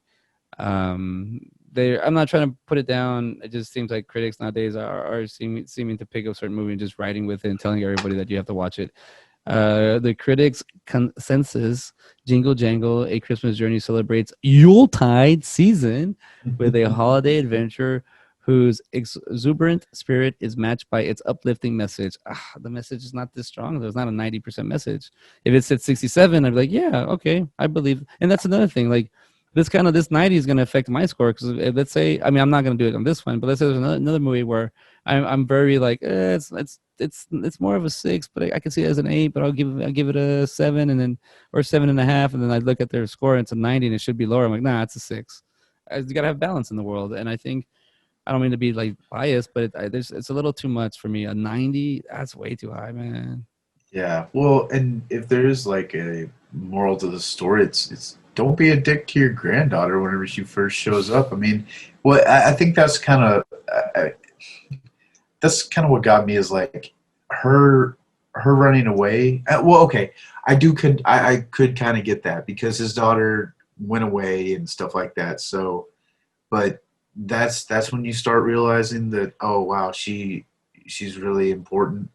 Like that's when she becomes like, oh, that's when it clicks. Um, that was one point that kind of got me, but I just kind of brought that back around in my head. Like, okay, yeah, your daughter, she didn't really run away, but she left, and you never really had that you never really reconciled anything there. I mean, What what's up? what part did you stop at? I think it said like 23 minutes left. What was going on? I don't even remember. I think it was the part where shit. I don't even remember. I seriously can't remember where Gustafsson. Dude, I can't even remember really. I know he had that fight with the little Don Juan, Uh-huh. and at that part, Oh, about the robot. yeah, Why'd you let him get away with it? yeah, that thing. I think that's as far as I got, and I was like, okay, and then I just I had to start getting ready for this, and then I started watching the trailer, and I was like, oh man, but but no, I didn't get, I think I almost got almost done. I'm almost, Yeah. I got a quarter left to go. I won't spoil anything for you. No, I don't. Let me watch this to the end. Thank you. But also like the character. What was I gonna say? The apprentice No. was the younger version. Like they had him upstairs, I guess, and even at that, like he brings them food, and it's like, why don't you just invite him downstairs? Like I was like, Yeah, like that's what I was kind of thinking too. Like, why would you just like, oh, clean up a little bit, and then maybe because it's your apprentice. I don't know. I don't I know. don't Maybe know. back then It's you didn't eat with your apprentice. I don't know, but that was kind of like something where they make it seem like he's actually a really nice guy, and I'm like, oh, well, then if he's so it's nice, kind of why? yeah. But I felt the same way. yeah, and then the other part, real quick, I was gonna bring up. I don't know. This movie is not really a horrible movie, but it's just I feel like it might be a little too hyped up. It does have its good songs. It's got good parts to it, but I'm barely getting into musicals. So, Yeah. like I said, I don't watch musicals, so I'm learning. But I've seen enough where I can already compare, and that's what I'm saying. I was comparing this one. I was like, wait, I've seen enough musicals where I know what a good movie is. Also, like I said, coming in at 2 hours, don't get me wrong. I'm all about sitting through a movie, but it's a little long. It was a little long. As soon as I saw that, it was just like, oh, man, like how are you gonna fill all this time? And like I said, it's what it is. It's the music. You know, it could have been an easy hour and a half, easy. But they added the music in there. Like I said, I enjoy musicals, but this one, I'll say it again, man. It's like it you get like 15 minutes of movie and then a musical, or like Yeah. 15 20 minutes of movie, and it kind of broke it up a little too much. Like I said, the musical numbers weren't really moving the story along so much as they were just Well, I feel like there's a lot of ways to express. You know, like I get where they were coming from. Like they were trying to express like emotions and stuff through singing yeah. and trying to get points across a little bit more, but it just, like I said, didn't move the story along all that well. I thoroughly enjoyed it though. Do you want to rate this, or I mean, I'm gonna give it a 7 I think I instead might of have already 9. said this. I think, yeah, I was about to say, I Uh, think I gave it a nine. I Yeah. think after this, I started with an 8, but now after further break down a little bit more, and yeah, I'm like, it's a 7 to me. I'm not saying I hate it. I'm just saying like, it's a good movie, but it's a little too long. Yeah. I can watch Avengers and be hooked the whole time because that's my spiel. But that's 2.5 hours, but you're there. But this one never hooked me. Like I said, like when I came back into it, and Forrest Whitaker really sold me. I was like, okay, I got to finish watching this. But it was hard. It's a long movie. Um, yeah, I think I'm good. I'm good with this one. It was cool that we did a third one. I tried to Yeah. think this third was pretty nice. I'm thinking, why don't we do a Bad Santa 1 and 2, or what do you want to do? What do you want to move into? Ooh, that's a great question, man. Um, yeah, dude, let's do some crazy Christmas movies. Like some Well, the Christmas movies. I like Bad Santa. I really do. well, no, but that's kind of like saying that's kind of, yeah, that's a kind of an obvious one, but there's another one. There's the Black Christmas, 1974, and then Black Christmas 2019, and then Black Christmas 2006. Okay, there's a lot of Black Christmas movies. Damn. Oh, dude. Honestly, I would like to do Harold and Kumar. Oh, dude, A very yeah. Harold and Kumar Christmas. I feel like that would kind of coincide with Bad Santa, being a rated R movie. Let's go ahead and say Bad Santa for sure. Well, hold on, Um, hold on about oh, this. all right. I think I like where you're going with the Harold and Kumar. Okay. What does Harold and Kumar have that we can branch off of? And it is a Bad Santa because you were saying with the rated R, but what are some rated R Christmas movies? National or Christmas Vacation wasn't R, Uh, was it? uh, no, I don't think It was so. PG-13, I think, if not PG. Hold on, let's see. Let's see what we Um, can find. I didn't even think let's about. let's let's just do a search. Yeah, rated R Christmas movies. Oh, The Night Before, which I kind of seen. Oh, I just bought Office Party. I love that movie. That's a funny Christmas one. I don't know Uh, if I've seen that one. yeah, Bad Moms Christmas. Bad's Mom Christmas. I don't even know that that's a. I don't even know what Bad's Mom's is. You, Bad Moms was with Mila Kunis, and it's just like a bunch of moms cussing. Yeah, It was pretty good. I like the. Oh, I thought the preview to it. And I was at Christine Applegate. I saw the preview to it and it looked really bad. But on Side by Side, there are no excuses. We go through the gauntlet. You go through the gauntlet. I was a bridesmaid guy. I like that movie. That movie was funny. Kristen Oh, Wiig, Bridesmaids, yeah, yeah, yeah, yeah. Melissa McCarthy. This was. I think it was. It had maybe like the same producer or something like that. Let's see here. Bad Santa, The Night Before, like you said, Office Christmas Party, Love Actually. I guess that's rated R. Mm, that's rated Harold and R. Kumar. I guess so. I typed in Me too. I'm looking at rated the same thing. R. Same thing you're looking at. Let's see. Better Watch Out. I think that's. Let's see here. Silent Night. That looks like a horror movie. There's Die Hard. yeah, they got Die Hard. They're Die Hard 2 too. Eyes Wide Shut. I think we're just getting into. No, there's no Yeah, way. yeah, Long no, no. distance. This I think it'd be up Maybe here. what? Yeah. Okay. Yeah, we're getting. Happy Christmas. P2 Parking Lot 2. Yeah, you're right. Well, the Long Kiss Goodnight, that is a Christmas movie, and that's a really good movie. But that's a like the indie action. Kiss Bang Bang. Oh, Lethal Weapon. Lethal Weapon is a Christmas movie, isn't it? Yeah. Let's see here. I think I'm going. I'm still. I think your Bad Santa, Harold and Kumar, still sounds a little bit. I think that may be where we go. Let's see here. I'm thinking that one. Freaking Thurman Merman, dude. I just saw a picture of that kid. What's the Ref? Have you ever heard of the Ref? Yeah, I've seen it. It's it's one. It'd be like considered a dark comedy. Okay. I haven't seen it in a long time. I did see this when I was a kid too. So, but maybe we could do a little read real quick. It says, a cat burglar is forced to take a bickering, dysfunctional family hostage on Christmas Eve. Dennis Leary, Judy Davis, Kevin Spacey, Robert J. Steinmiller Jr. Who else is in there? Hey, we didn't have any repeat offenders, did we, this week? I don't think so. We had Kurt Russell yet? No. Goldie Hawn? No. Forrest Whitaker? No. Maybe one of the closest thing we could get is to Key and Peele, Jordan Peele directing Get Out. Yeah, that's true. That'd be. I think that would be the only one, but he wasn't in either one of those. Nope.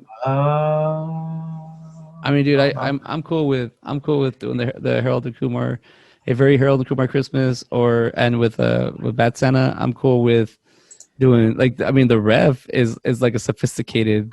Like I would like to. That's a kind of a sophisticated dark comedy, where these other movies might. Yeah, we can. Comedy crime drama for the Ref. Let's save that one for another one. Let's go for a more. I don't even know.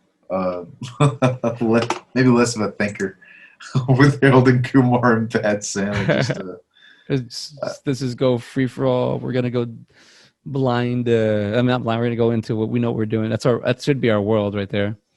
And we like to go all over the place. We say, but we're definitely sticking to comedy. We're two little slapstick guys. We're crack ups. Well, and you know what I like? What we did this week is we picked a movie that we had seen before. We had rapport with, and then we picked something that was totally.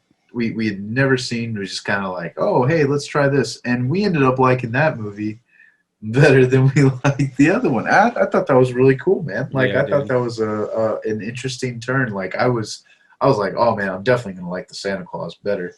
And I came away and was like, the Christmas Chronicles was really good. It hooked me, man. It hooked me. It took Jingle Jangle a little bit convincing, but God, the Christmas Chronicles got me. Well, I got the little girl sold it right away. Kate, she sold it. I was like, okay, she's a real little girl. They didn't write her the feelings. They're showing the feeling. Movies are to show, and they show us things. Don't tell us things. And I love that they did a lot of show me in this movie. But I haven't seen Harold and Kumar Christmas since the movie theaters, and it's been a minute. And I remember I snuck alcohol into the movie theater to go see that. Yeah, and I haven't seen Bad. Huh? Was it a good night? It was. I'm pretty sure I got Harold and Kumar in that grand old fashioned of what they do too. I would imagine, at least that would be my guess. I don't think I would go to that movie sober or stay that way. I remember bits and pieces of it, but I've only seen this movie once. I need to own it, so I should watch it. I assume Neil Patrick Harris, bro. Mm-hmm. Good one. Good. The NPH. Yeah. NPH. All right, so we're doing Bad Santa and Harold and Kumar, a very Harold and Kumar Christmas. And no, I was not in that movie.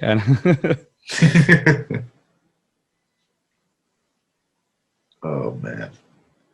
All right, there it is. Fat itchy nose.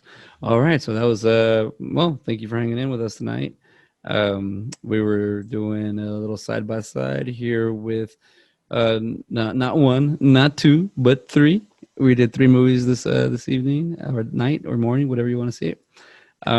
We did the Santa Claus, we did the Christmas Chronicles, and we did Jingle Jangle, which were I think was actually a pretty good episode for just having three kind of different genres movies in a way. It was kind of just a straight up comedy, action comedy, and then musical.